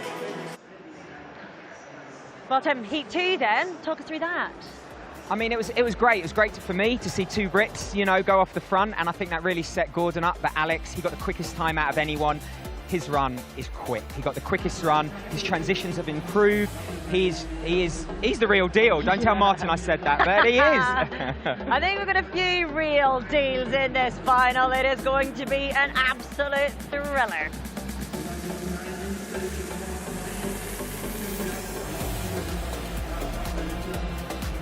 So let's chat the men's final then. Martin van Riel. A lot of us expected of him. He is the defending champion. He's won twice before, so it's a format that clearly suits him on paper. What do we think we're going to see from him? You know, I think going back to the heat, the second heat, he swam so well. And I think we've got 3 more races. He's going to get stronger. He knows how to ride Zwift. He's phenomenal on it. And again, he's got that confidence. He knows what he's doing. He knows he can't mess up in transition. So I really think he is going to be the man to beat. He is up against some stiff competition, though. If you're talking about men to beat, Alex, you had a phenomenal 2021 double Olympic champion. Yeah, I mean, Alex is the real... Alex, he needs a good swim. That first heat, he really needs to have a great swim and get on the back of those swimmers. That's going to be the telling sign for the second race and then on to the third. Oh, cannot wait for that head-to-head coming up in the men's final.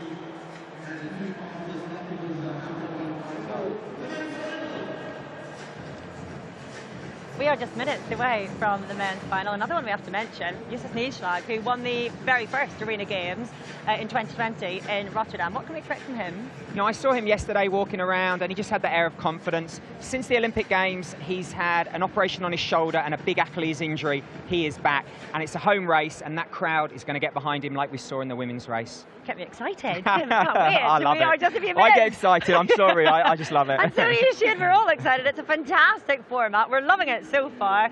We're looking ahead to the men's final in just a few minutes. Here's Will with an explainer. Here we go. 3 stages, everyone different, everyone harder than the one before. Stage 1, swim 200 metres, that's 4 laps of the pool. Transition from there into the wonderful world of Zwift for 4 kilometres on the Tax Turbo Trainer around Crit City. And then onto the self-powered treadmill for a 1 kilometre sprint. Take a couple of minutes break and embark on stage 2. This time, backwards, starting with the run and ending in the pool. Every second you lose to the leader will cost you at the start of stage 3. A pursuit start, back to swim, bike, run, with the first across the line, the winner.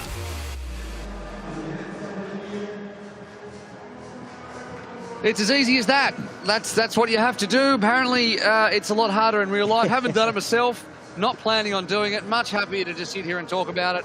A nice crowd in to watch this one, and I think we're going to see something that's a little bit closer than what we saw. In fact, every Super League race we've ever seen has been closer than the one we just saw because Beth Potter was so supreme. But now we've got Martin van Riel, who's 2 from 2 in 2021. We've got a double Olympic medalist in Alex Yee, who is just so good in this format. And we've got Aurelia and Raphael, who we haven't talked about either, the French triathlete at 33 years of age, who is a swimming superstar.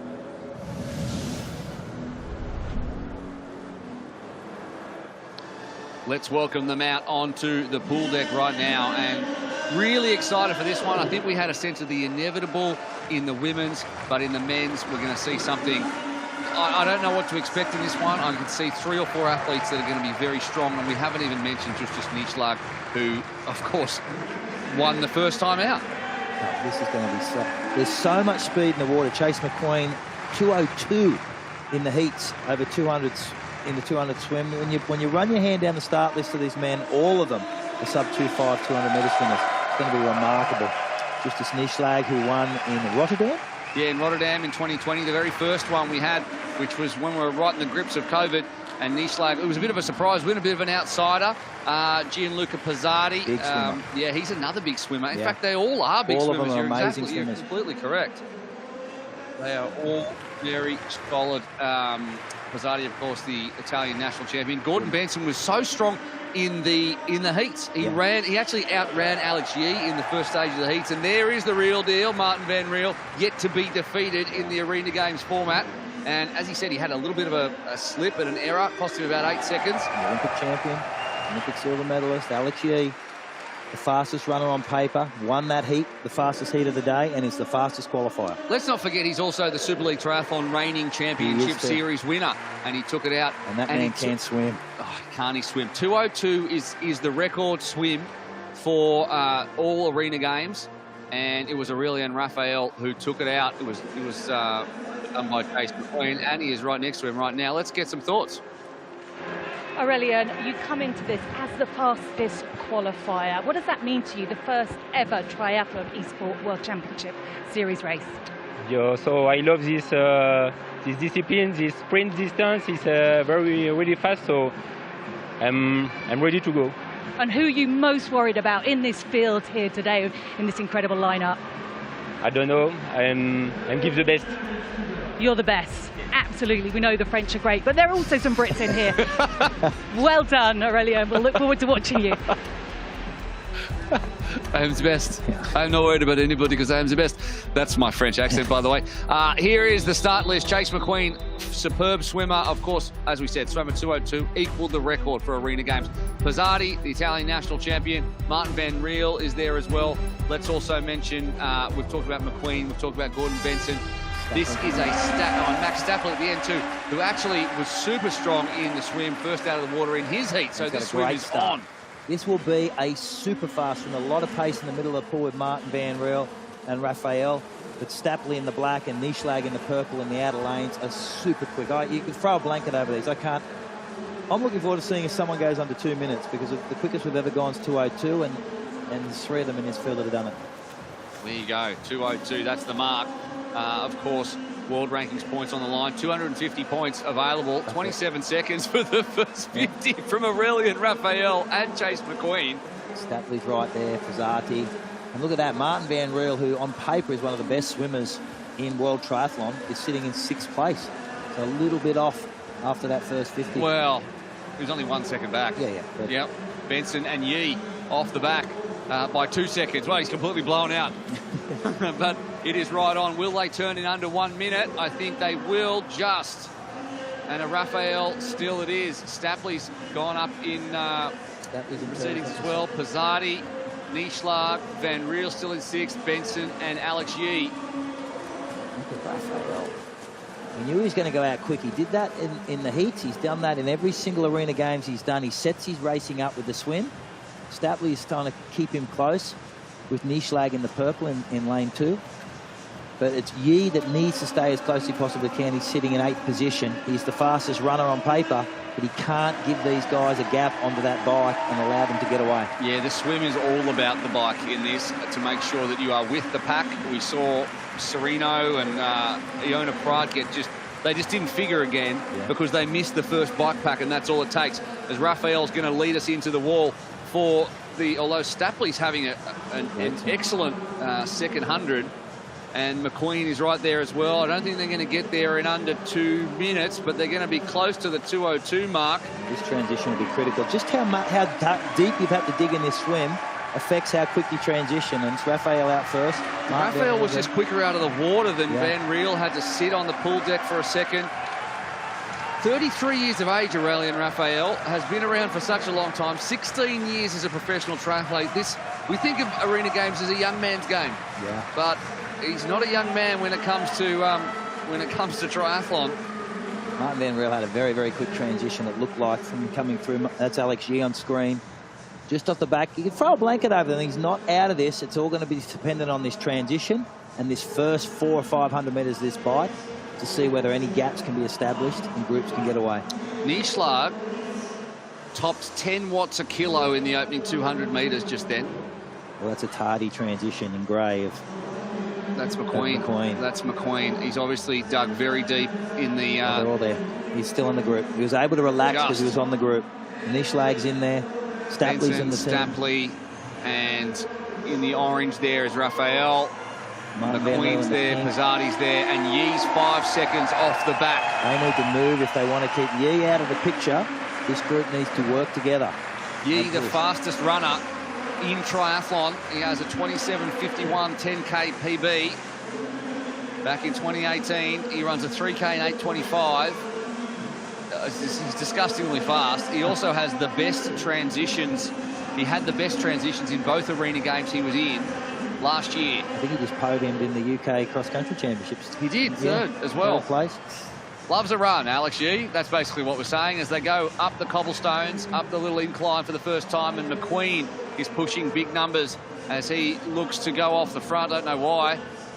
Well, I think when you got Alex Yee on the ropes, you move to the front and keep him back there. You know he's going to come through in the run, and if this is the group and Alex Yee's isolated, time matters. And there he is on screen, Alex Yee, and that group is gone. Alex Yee has got a 180 heart rate to Van Riel's 144 at this exact moment, and you can see he's hurting. He is chasing hard. He knows exactly how important this is. He has Arena Games pedigree, and he cannot rely on his run. There are good runners out here. In fact, Benson outran Yee with a 2:42 for the 1K at the end of stage 1 of the heat. Yeah. He needs to control his effort, Alex. You know, the energy you have to take to try and get across to that group, you try and push it at times too quickly. You spike that power curve, and you push it, you make a mistake in transition, and all your hard work's undone. Yeah. It's hard to close a group. You've done these with rides, Will. It's so bad. When you've got a big group like that, it just naturally moves quicker. It's exactly like it is on the road, and Alex has got a lot of work to do here. He just needs to maintain that gap behind, use his run to close the gaps, and take that accumulative time into stage 3.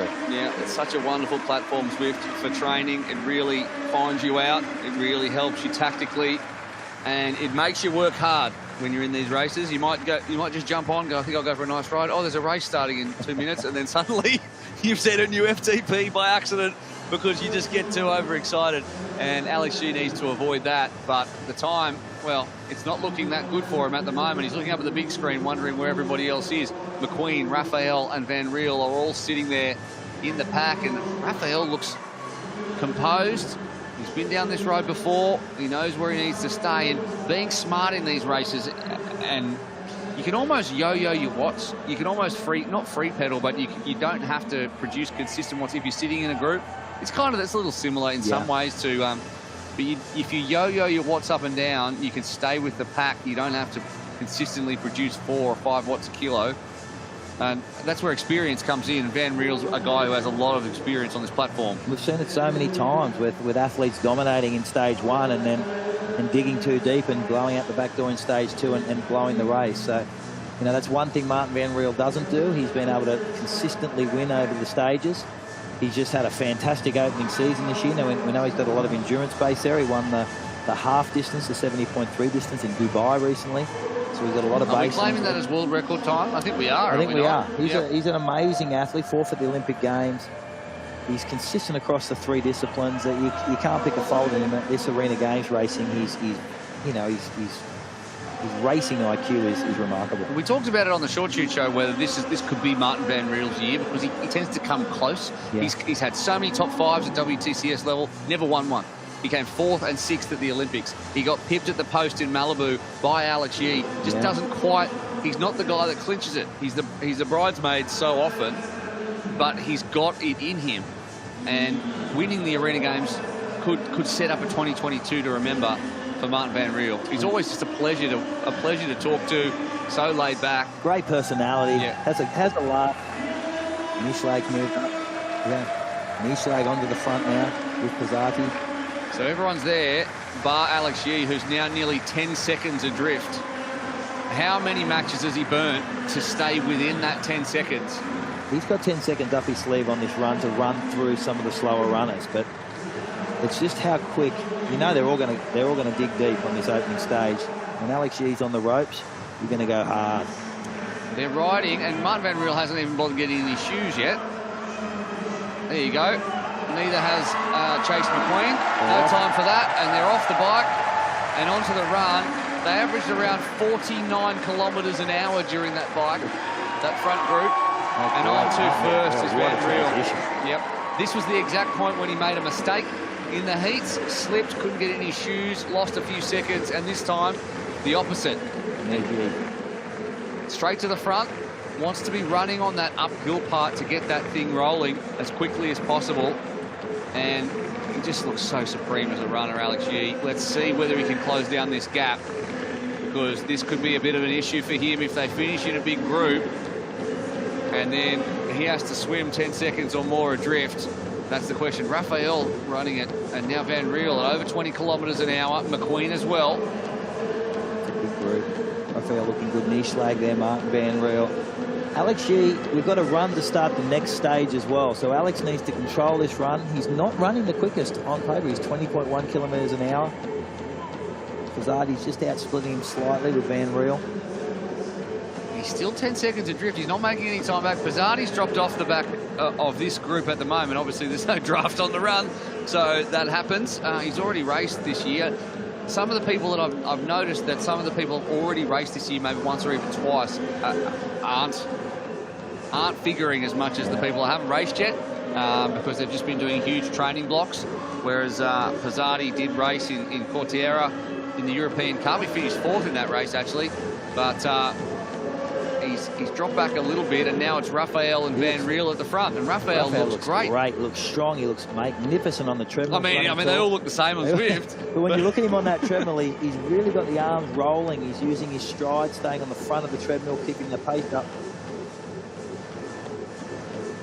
Benson had an issue with his treadmill, and that's why he dropped off the timing sheets, and he's 1 minute 12 adrift. There is rules in place for technicals, but if he's back in the race, I think I'll get that confirmation, but I think that that's just something he has to wear at this point. As Van Riel looks to push up on the back of Raphael, and now the pair of them are a good couple of seconds ahead. You don't really push if you're Martin Van Riel. It's only time that matters. So if you can cross that line in 1 second or same time, you don't need to win the stage. No, you don't need to win the stage. But and also if they end up 3 or 4 seconds, it's not going to make that much difference when they dive into the water, really. So maybe just ease it in at this point and give yourself, a little bit of a head start on the recovery, because we're going to run again in a couple of minutes' time. But Alex Yee does not have that luxury right now. Every second counts for him. He needs to close up that gap that he lost by missing that group off that swim.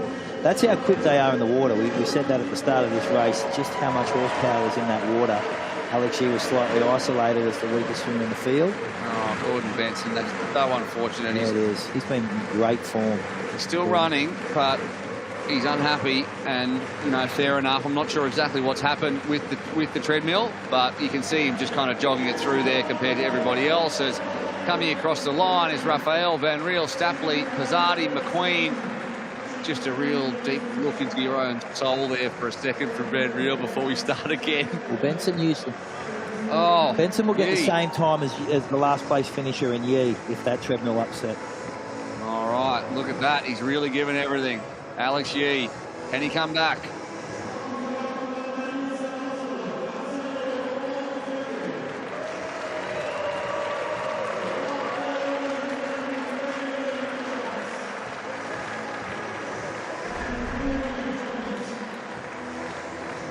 Here is the story of the stage, and we knew it was going to be a fast swim. It was nearly a 2-minute swim, and it was led by Aurélien Raphael, the 33-year-old, who, you know, just another graduate of that French Grand Prix series, has developed such great short course athletes, and we've seen so many of them. Berger and Vincent Lewis, Dorian Connings, and ahead of them all, in terms of age at least, is that man there, Aurélien Raphael, who's been around such a long time in this sport. He was hard on the bike, and when they came onto the run, it was Alex Yee who had an issue. There's Gordon Benson. Now, his avatar didn't pick up, so he's had a technical, essentially, so he'll likely get the same place, or he will get the same place as the last-placed athlete. And there is Benson there, who will continue on. But he's going to have a struggle coming back to anything like a situation where he can compete, as the referee from World Triathlon has a discussion around that. But that is part of esports racing, and as esports continues its evolution within the sport of triathlon, it will continue to be a part of it. As Alex Yee, it really looked like he gave a lot in that run, and what does he have now? Oh, he can recover so quickly as a young athlete, but he needs to. Well, he's going to start with a run now, so he's going to be very, very comfortable. Does he set a blistering tempo and try and set that last swim up? He knows after that first race that he's the slowest in the pool, so he needs a gap.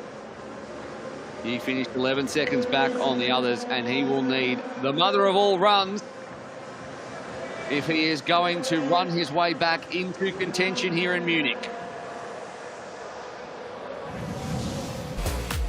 That was only stage 1. They are gassed, and we're making them run again to start stage 2. A backwards triathlon ending in the pool. Who will lose more time and who will make up time when the stage 3 pursuit starts?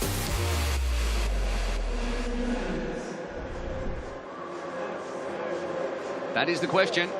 Who will lose more time and who will make up time? Stage 3 pursuit start looming, and Alex Yee is the man who needs to make that time up.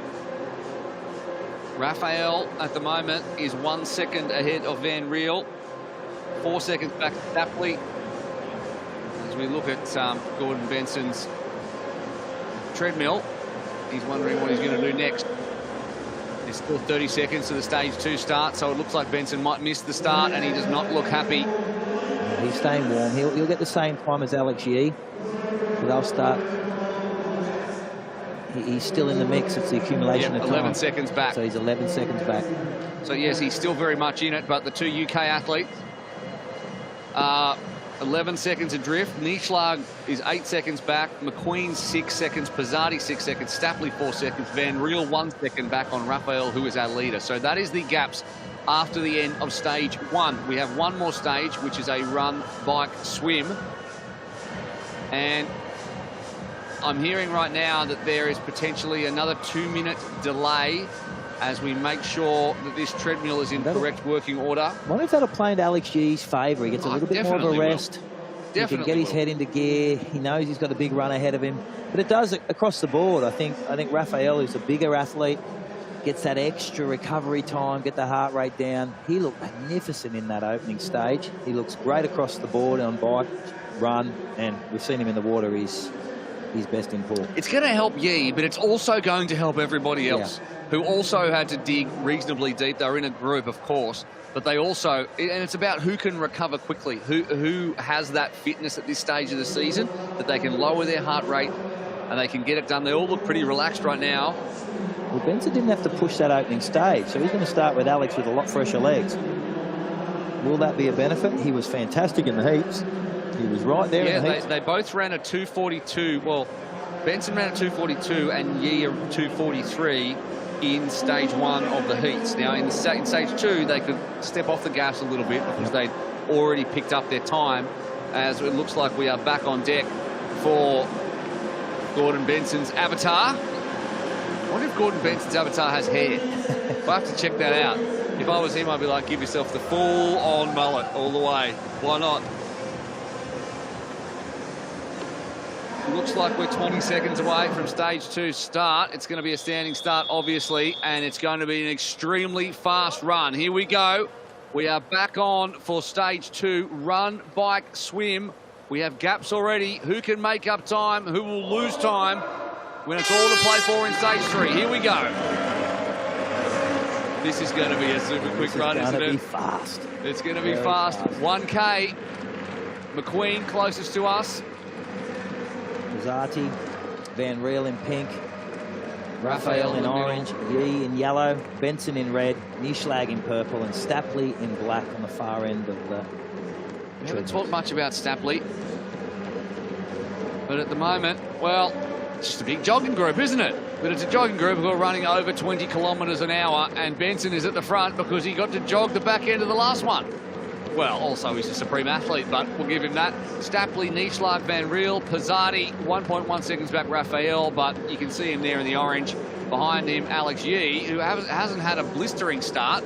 Benson's hitting it because he got to relax that opening stage. He'll have a lot fresher legs. He didn't have to dig deep and drop a lot of lactate. So he really needs to capitalise on this run, which he's doing. Straight to the front, pushing, and Stapley's going to track him.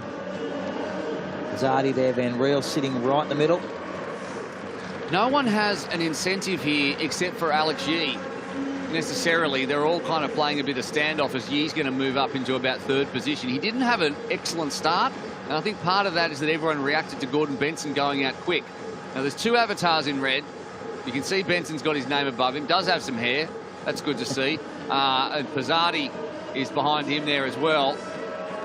And it's nice to be able to look up at the big screen, see where you are. He looks comfortable. Alex Yee, I think, had to dig very, very deep in that opening stage. I thought he'd run straight to the front. It's only a kilometre. He has the foot speed to run quicker than literally everyone in this race. He seems to have started a little bit softer, which is probably a byproduct of having to dig so deep in that opening stage after being left behind on that bike. Yeah. Can Yee in the second half of this 1K start to accelerate away? It's not looking like it at the moment. It certainly looked like he gave everything to stay within 10 seconds. But, you know, Alex Yee, I guess with another athlete, you might go, well, you know what, he did so well at the Olympics. He won the individual silver medal and he won the mixed team relay gold. He might have had a bit of time off. Yeah. You know, obviously we're now in April and it was time ago, but he didn't. He got straight back to work. If you win a gold and silver, you could be forgiven for having some time off. You would be a dangerous time to be in any establishment after Chris McCormack won an Olympic gold medal for about 9 to 12 months. For 4 years. For 4 the years. Next one. But Alex Yee is not Chris McCormack, and he got straight back to work, and he's moving up behind Max Stapley now because he knows he needs to have a great run bike. Yee and Stapley, we can see there the difference between them. Yee's at 181 beats a minute. They're both running at about 20 kilometres to 21 kilometres an hour. But a higher turnover there for Stapley. Obviously, Yee's just got such long legs and a big stride, and they cross the line, and out they go into the real world for transition, and onto the bike. Onto the bike first goes Yee. Needs to start strong. That was good. Good transition. Good up to speed by Alex. It's probably a smart run. You're not going to get away on that opening run. It's very, very hard to break the group up. Even Martin Van Riel was sitting back at about a second with Raphael on screen there. But that group is going to stay together, and it's all going to, again, come down to a big swim unless someone dictates and gets away on a break on the bike, which is very, very unlikely. The entire difference between the Aurelian Raphael of 2022 and the one of 2021 is that he's got his transitions sorted out. Nailed his transitions. Yep. He's just gotten better in that respect. He was very tardy last year. Athletically, if you just look at the athletic times, he was up on the podium, but instead he was finishing 7th and 8th because he couldn't get his transitions right. There is Max Stapley on screen, the Australian. So it's nice to, it's you know what, it's nice to just have Australians back in international racing after a couple of years of being stuck down at the bottom end of the world, or the top end, depending on where you're from. As Alex Yee moves to the front of the pack, and it is a pack filled with quality athletes, and the one colour that is not there is purple of Martin Van Riel, who is 4.5 seconds back. Amazing. Sorry, the pink. What has happened to Van Riel? He had a problem because he was there. He came off that first run. He was drifting back middle of field in that first run, but he was still only a second back. So whether it was a tardy transition, no, he's moving all right. The bike's moving. You see him on screen there in the pink. He looks like he's hurting though, Van Riel. He doesn't look comfortable at all. He usually has that smile when he's riding, and that bouncy sort of style he gets on that bike. 7 seconds back now. It's growing. You know, it's doubled the gap in the last 100 metres alone. So something's happened to Martin Van Riel. He's up in the saddle as he hits the start of those cobblestones, but is there people around his treadmill? Do you see? Oh no, that's just Stapley in the back, in the black. He's losing some time. It's at 9 seconds. Yeah, well, also he's not on the treadmill, he's on the bike. Yeah, on the bike. So that's another point to make. Yeah, I meant the bike. That entire field, the stats are coming through. The entire field on that run ran between 2:42 and 2:46. Wow. That is pace. At this stage of a race, that is incredible pace. 7 men in a pack. Now Van Riel is at double digits off the back he's now. at 11 seconds. He's in the position that Alex Yee was in stage 1. So that'll nullify the two distance. They can hold this. It'll nullify that gap, and those two will start to suit almost together. Well, he's over 300 watts, as opposed to Alex Yee, who can sit in that pack now and go with 230 watts, which is not much for an elite athlete, whereas Martin Van Riel has to dig very deep, even though his heart rate is criminally low. Oh, look at that. What is happening? You can see the difference. Alex Yee sitting at 246 watts in the group. Martin Van Riel was at, what, 320 well a over second 300, ago. so he's pushing and losing time. 4.5 watts a kilo, whereas Max Stapley was second to go at 2.5 watts a kilo because he just happens to be able to, as we said, yo-yo the watts, sit in the back, give yourself a little bit of a break, but then you've got to do your bit to make sure that the whole peloton, if you like, stays away from Martin Van Riel, and they're certainly doing that at the moment as he's dropping right off the back and having to dig so deep, and he knows the writing's on the wall, Martin Van Riel. It is too. Interesting, Raphael sitting on the back. We saw that in the women's race with Beth Potter and Godoy in that opening stage, sitting that, relaxing. He's finally moving to the front, but he has such a big swim. He wants to save it up to belt that swim to set himself up for stage 3. I'm not hating Aurelian Raphael to take this whole thing out. I think he can do it. I think he looks great in the orange. It's his power colour. I liked him at the start where he just said, well, I'm the best. I'm not looking at anybody, I'm just looking at myself. I don't know if that's exactly what he said, but we'll claim it anyway as Pizzardi takes a turn off the front. It's interesting. I'm interested to know what's happening with Martin Van Riel. He doesn't look fatigued on that. He's 15 on seconds. that bike, but he's losing a lot of time. He's just lost the back of the pack. Yeah, but that's basically it. He's lost the back of the pack, and they're working together well. And anyone who's ridden the platform knows you lose the back of a pack, you may as well just wait for the next pack to come through.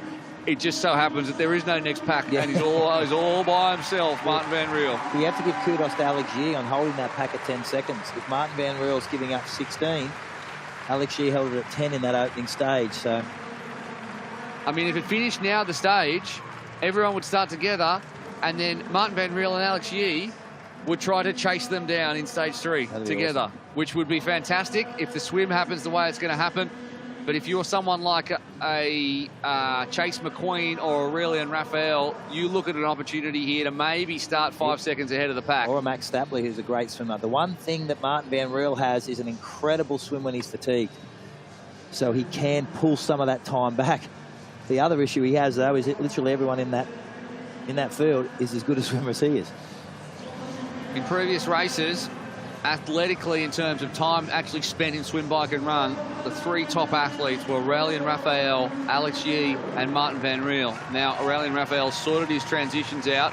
They look strong, and Yee and Van Riel are off the back. So in some ways, Aurelian Raphael might be thinking to himself, well, you know what? This is mine to lose. Time to shine. He looks confident, Aurelian Raphael, doesn't he? He looked at in that opening stage in his interviews, what he's doing between the stages. His runs are right there. I think he thinks he can win this. Time to transition off. And Stapley, none of these guys put their feet in their shoes. They didn't worry about that. There is no time for that whatsoever. It takes me back to when we had people running without shoes, Jonas Schomburg style, 2 years ago. We've obviously banned that. Get the goggles on. Good transition from Stapley. He goes into the water.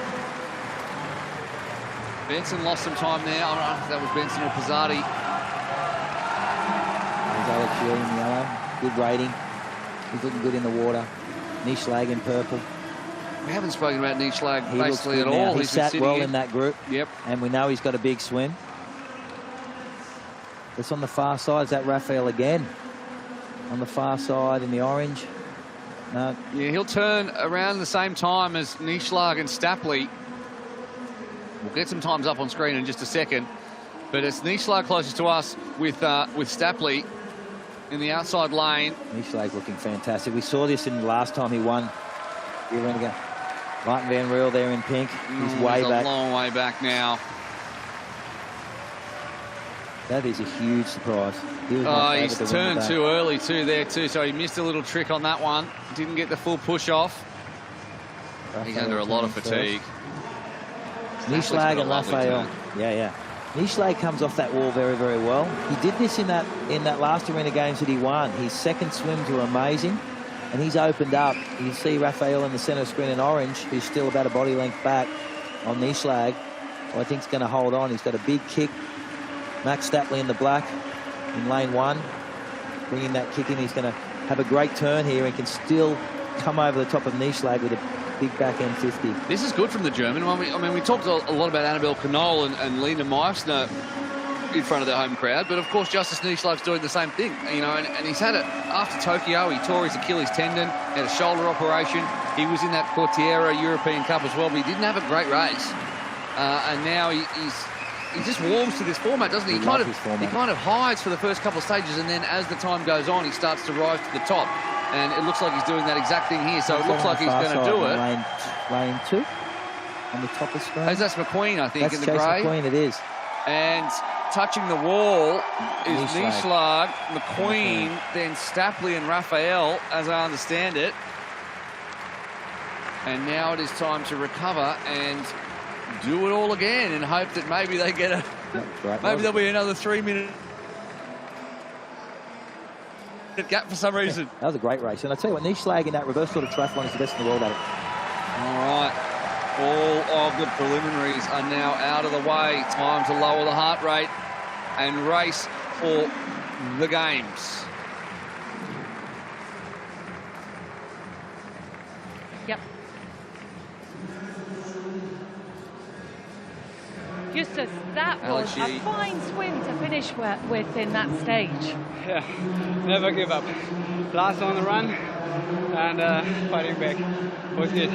You must have some confidence knowing how this all rolls, having won in the first ever Arena Games in Rotterdam in 2020. Yeah, just go steady, as hard as you can. Not overpacing here. Okay, what are your tactics in the pursuit? I don't know, just going all out. Yeah. All out, that's what it's all about, Arena Games. Good luck. Go on, I'll let you go and get changed. And there's no time for tactics. No time for tactics at all. It's just go as hard as you can, hold on. Wonder why you made these life choices that put you in this position. Or if you're someone like an Aurelian Raphael, you think this could be my day. But there's plenty of challenges out there. Alex Yee, not least amongst them, managed to hold on. But Martin Van Riel, it surprises me what's happened. I mean, it just shows you what happens when you lose the back of a really fast-moving pack. So they hopped off the bike. They got into the swim.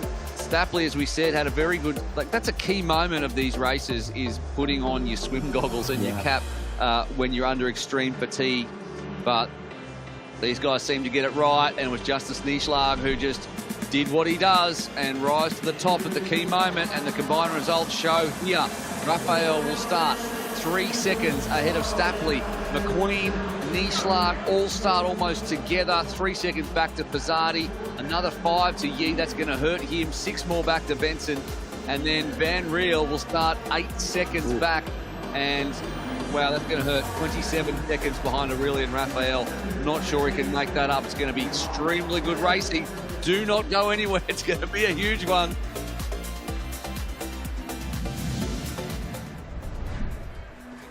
Sounds easy from here where the lungs aren't about to burst.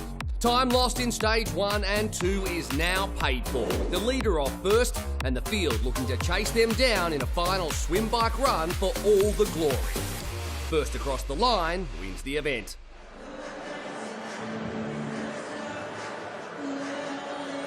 I make it sound so easy. It's not as easy as that, is it? Look, it's nowhere near as easy as that.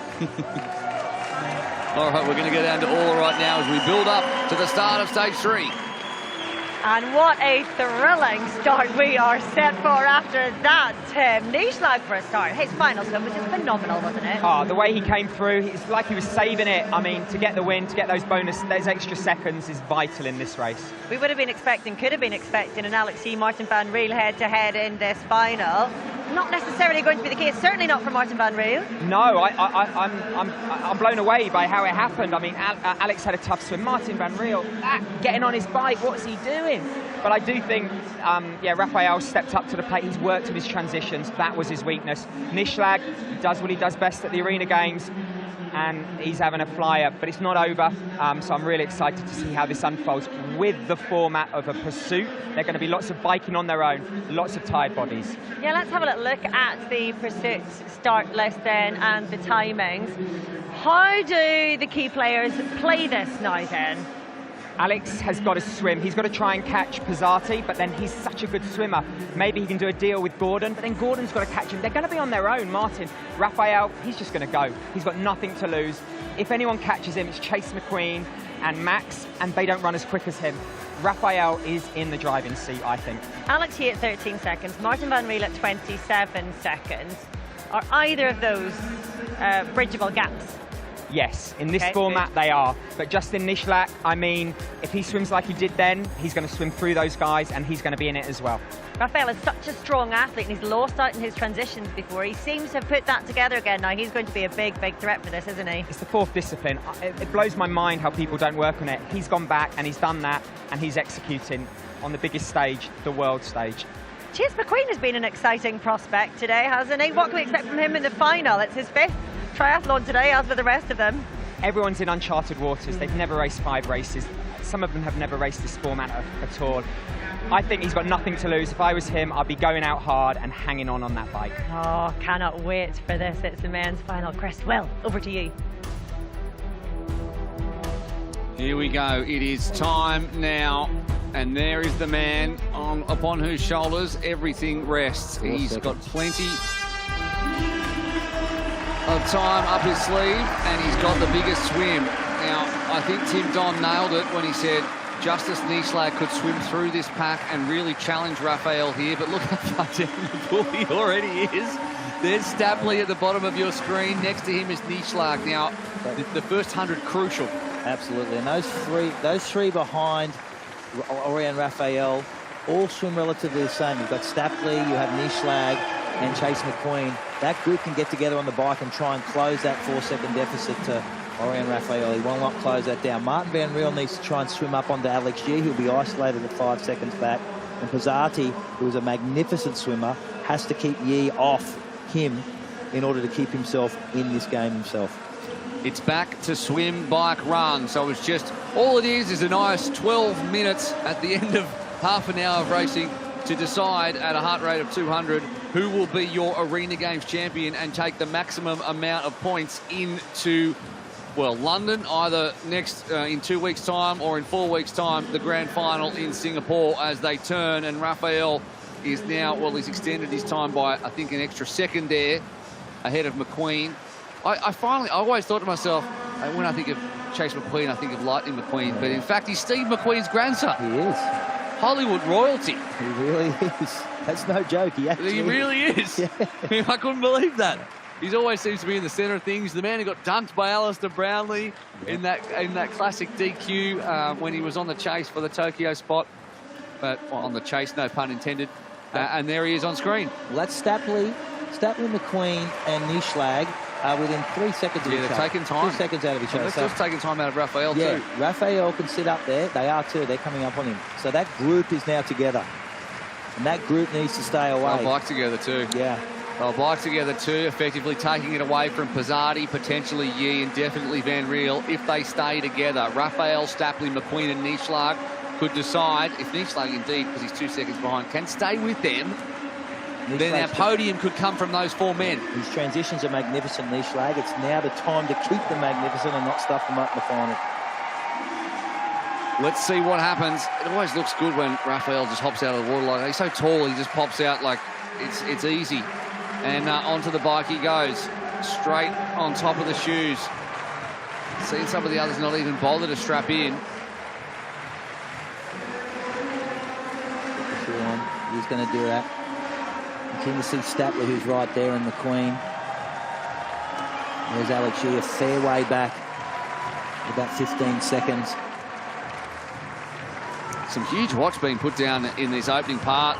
Over 7 watts a kilo for McQueen, over 7 for Pizzardi, Raphael. They're all got huge starts to get away. They want to keep that gap. They want to get that group together and work together and keep that gap. They know that Yee is close enough. If they can keep him off the back, they'll shoot it out for the podium. Where's Stapley? There he is. He comes in the screen. So there's a group of 4 there ahead of Pizzardi, who's 200, actually only 20 metres down, and then another 200 metres back to Yee. So they know that Nishlag's right there in the front and pushing. They don't want to get tactical here at all. You know, Nishlag knows that. He's gone straight back to the front, and there's Pizzardi. He's got on the back. He has got on the back. See how it's so easy to come up on it now, isn't it? You can see the draft factor. You know, Nishlag, he's not easing off to go back. It's just that they can pop out from behind, get a little slingshot out there. They're still pushing 350 odd watts a kilo. That group will stay away. Yee's at 10 seconds back from this group. It's further than now. I think it's just 13 seconds. Yeah. So he's 5 off Pizzardi. He's 220 metres in arrears. And he's got Benson with him. And he's got Van Riel with him. So there's a group of 3 there now at the back.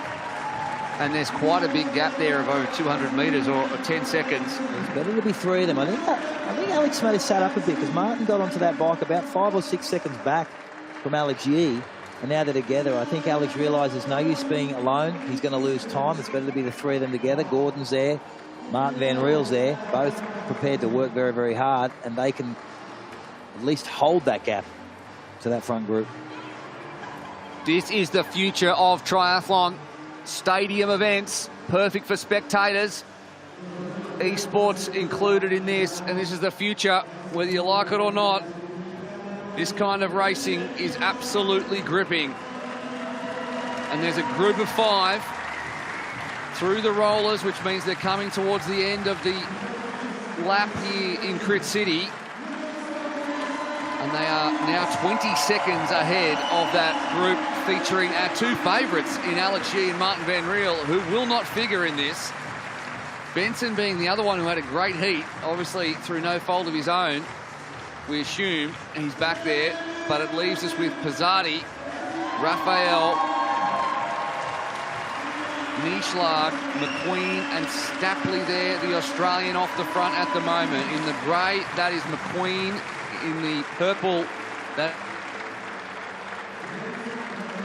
is Nishlag, Pizzardi in the red, and in the orange, and going to the front is Raphael.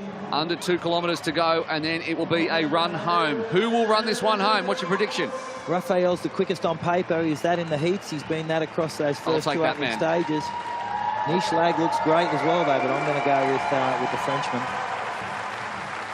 It'll be interesting to see whether Stapley attacks. We saw that in stage 2 where he ran really, really hard out of transition, if you recall, and pushed that pace. Whether he attacks this run and has a crack at the title. You're running for the gold here, so how they attack this opening run is going to be very, very interesting. We're running for world ranking points. We're running for elevated prize money. We're running for the box seat for the very first esports triathlon world championship. And it's going to be a grandstand finish. It could not be more different to the finish of the women's race, although that battle between the 2 Germans, Knoll and Meissner, was fantastic. Beth Potter, that was just absolutely supreme. This one is going to be a 5-way shootout for the gold. Last time up the cobblestones, big watts being pushed. Pizzardi goes into the yellow numbers. As soon as you hit over 7, I think it goes into the yellow. Pizzardi there again, 8.1. That's horrible. You're so heavy, that's 800 watts for you, 8 watts a kilo. Chase McQueen been sitting right in there. Very, very smart racing by Chase. Well, there's no need now. There's no need to push it. They're 25 together. seconds ahead. Yee's out of the picture. Martin Van Riel's out of the picture. No one would have picked Martin Van Riel starting this stage 3 last. Who's watching, you know? Who's watching what's going on? Who's making sure they're going to stay at the back of the pack now and have a good run? At the back of that group. There they go. through the S's for the last time. 500 metres. And then a 1 kilometre all-out sprint. Who has got something left in the tank here in the opening Super League Arena Games of our 3-race championship series to crown our first esports world champion? The rest of this race will be in the virtual world of Zwift. 250 metres to go. An Italian, an Australian, a Frenchman, an American and a German on his home soil there in the purple Nischlag. Raphael will likely lead them out. Nischlag's come up. Oh, this transition will be critical. Off the bike, onto the run. Here we go. We're out of the world of Zwift and everyone's out. McQueen had a good one. Stapley with the shoes on, and it's a 1 kilometre sprint. It's 5 ways. Nischlag was on first, I think. Pizzardi was on last. He was the slower. He's first to the treadmill, but what, 4th on. Nischlag looks comfortable. I'm keen to see where they're sitting. I think Raphael was the one who pushes very, very quick out of transition. He likes to set that tempo, get that treadmill up and running. You see him running very, very tall in the orange. McQueen and Raphael have the highest pace at the moment, both over 20 kilometres an hour. Wow. Let's have a look at the splits. Nischlag, Raphael, the two of them together, and Stapley's there too. McQueen's been dropped off the back a bit, and Pizzardi looked like he was struggling somewhat at the back end of that bike. Orion Raphael. The French are so used to this short course Grand Prix racing. They're so quick through transition. They're so quick at swim, bike and run. And they're so used to setting a tempo and running off the front. That's exactly what he's doing. Stapley looks good too. It's Nischlag who is dropping back to McQueen, who's hanging on from Pizzardi. But Aurelien Raphael, well, he's been around. He took a bronze medal in Rotterdam in 2021. He's a multiple European Cup gold medalist. He's the fastest swimmer in the history of Arena Games. And he's been 16 years a professional triathlete. What a career. You can hear the crowd in the background yelling for Nischlag. The German, he's right there on Stapley. Pizzardi, Nischlag and Stapley are sitting like 2 seconds back off Raphael. The crowd are on their feet and they want their boy Justus Nischlag to find something. He's 3.5 seconds in arrears. Stapley is desperately hanging on to Raphael with 400 metres left to go. Yi is running his absolute heart out, and he's all by himself. And I don't think they're going to get him. I think it's going to be Aurelien Raphael. Finally, he's put together a race to be proud of. He hasn't let himself down in transition. He's let his athleticism shine. Stapley is giving it absolutely... I don't think he's going to get there, though. Stapley's going to get there. Whether Nischlag can get onto Stapley, and I don't think he's going to. Stapley looks great. He's got the arms moving quicker now.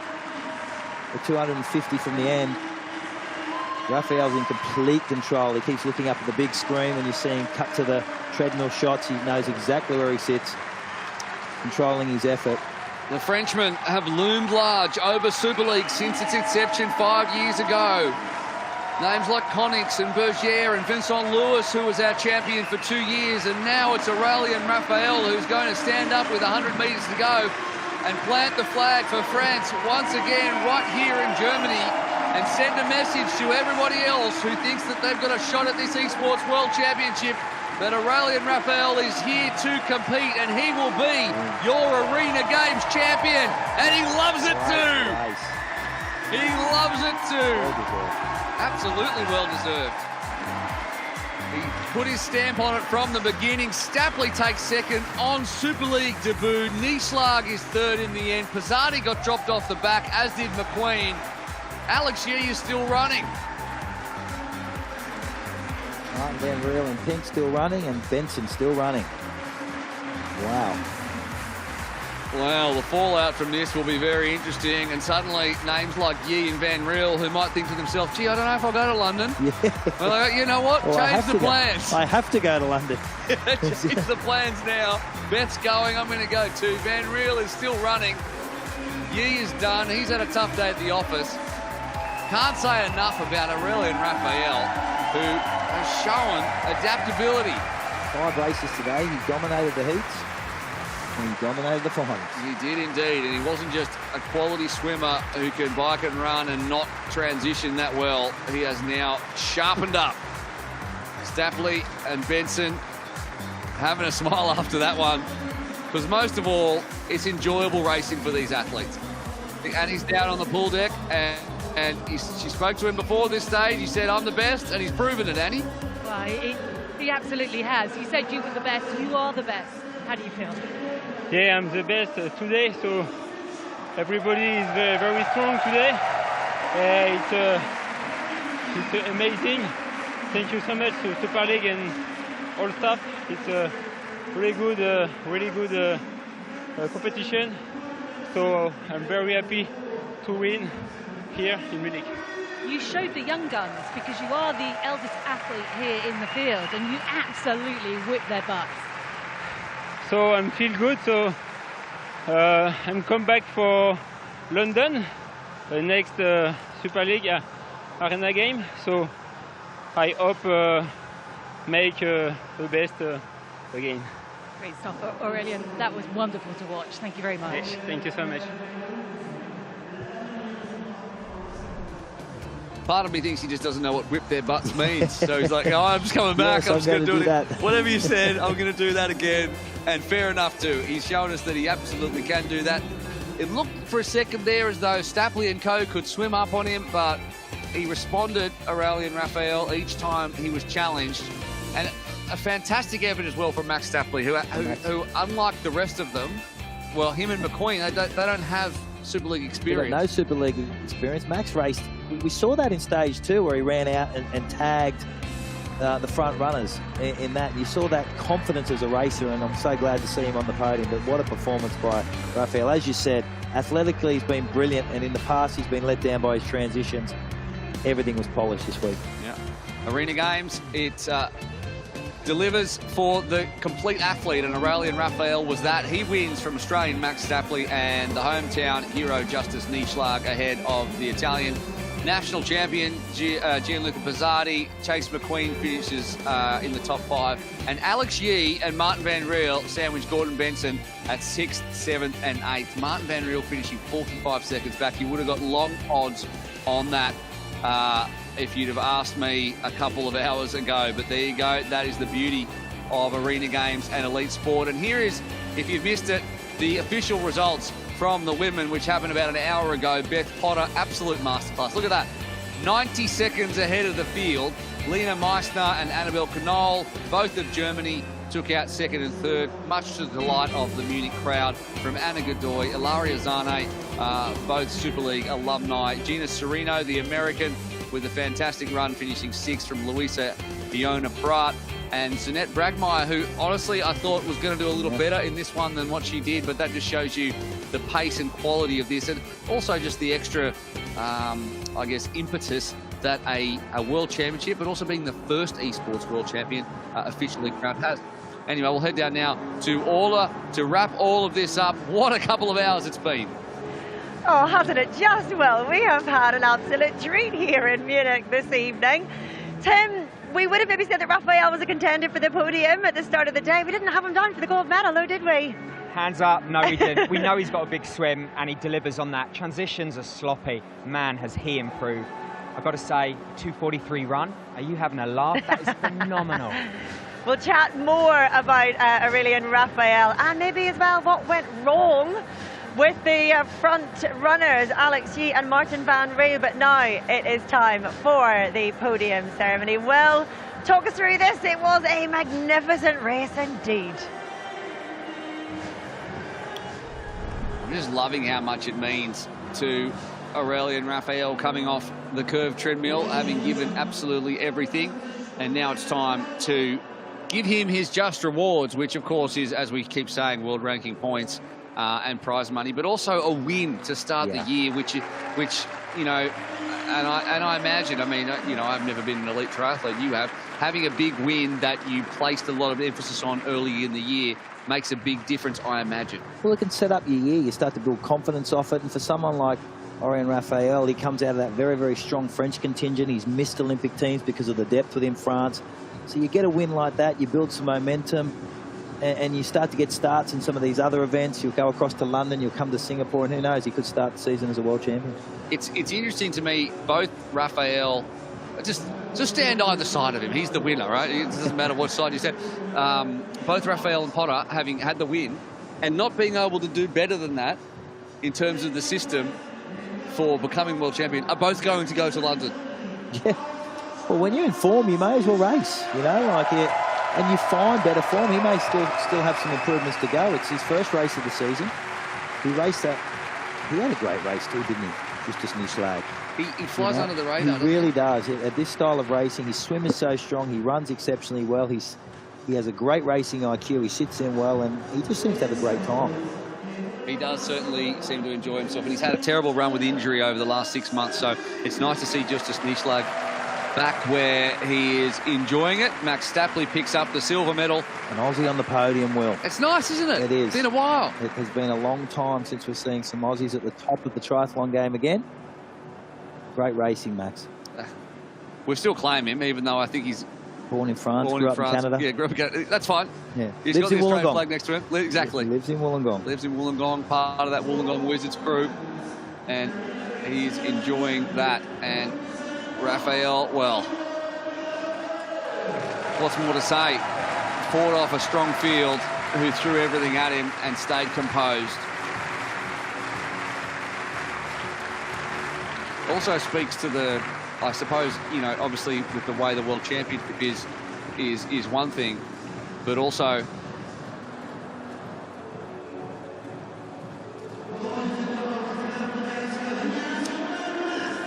just having that, you know, the world rankings points and the more prize money are always important, and there's the reason to do that. We're going to head back down to Annie as they get the photo together with the medals. I can't imagine what it would be like to get a real medal from a race that doesn't say participant.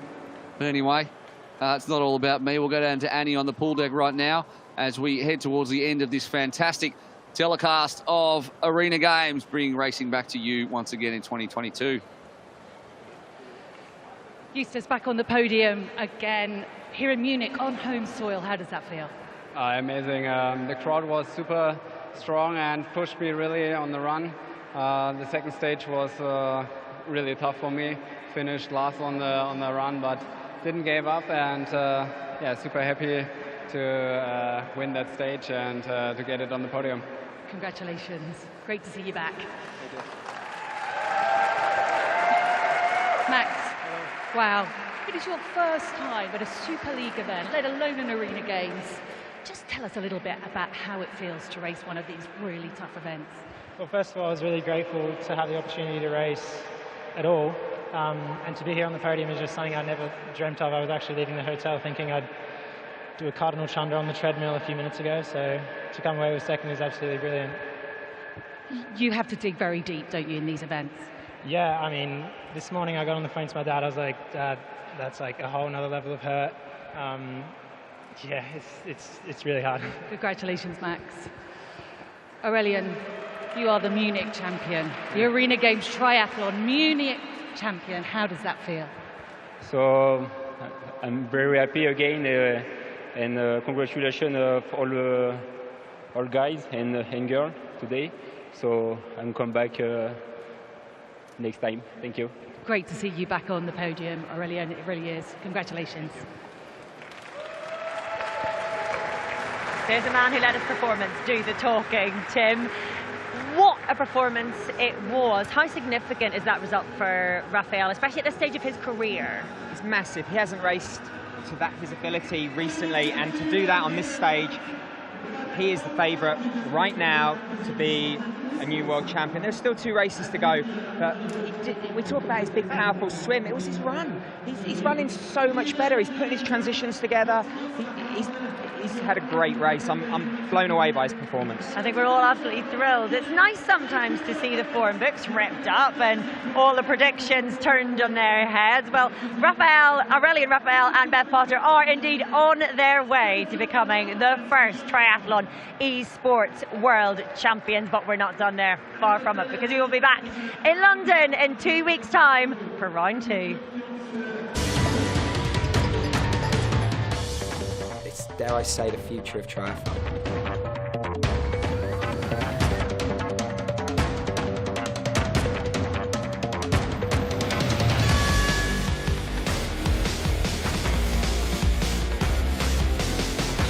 This truly is groundbreaking stuff, moving between real and virtual racing.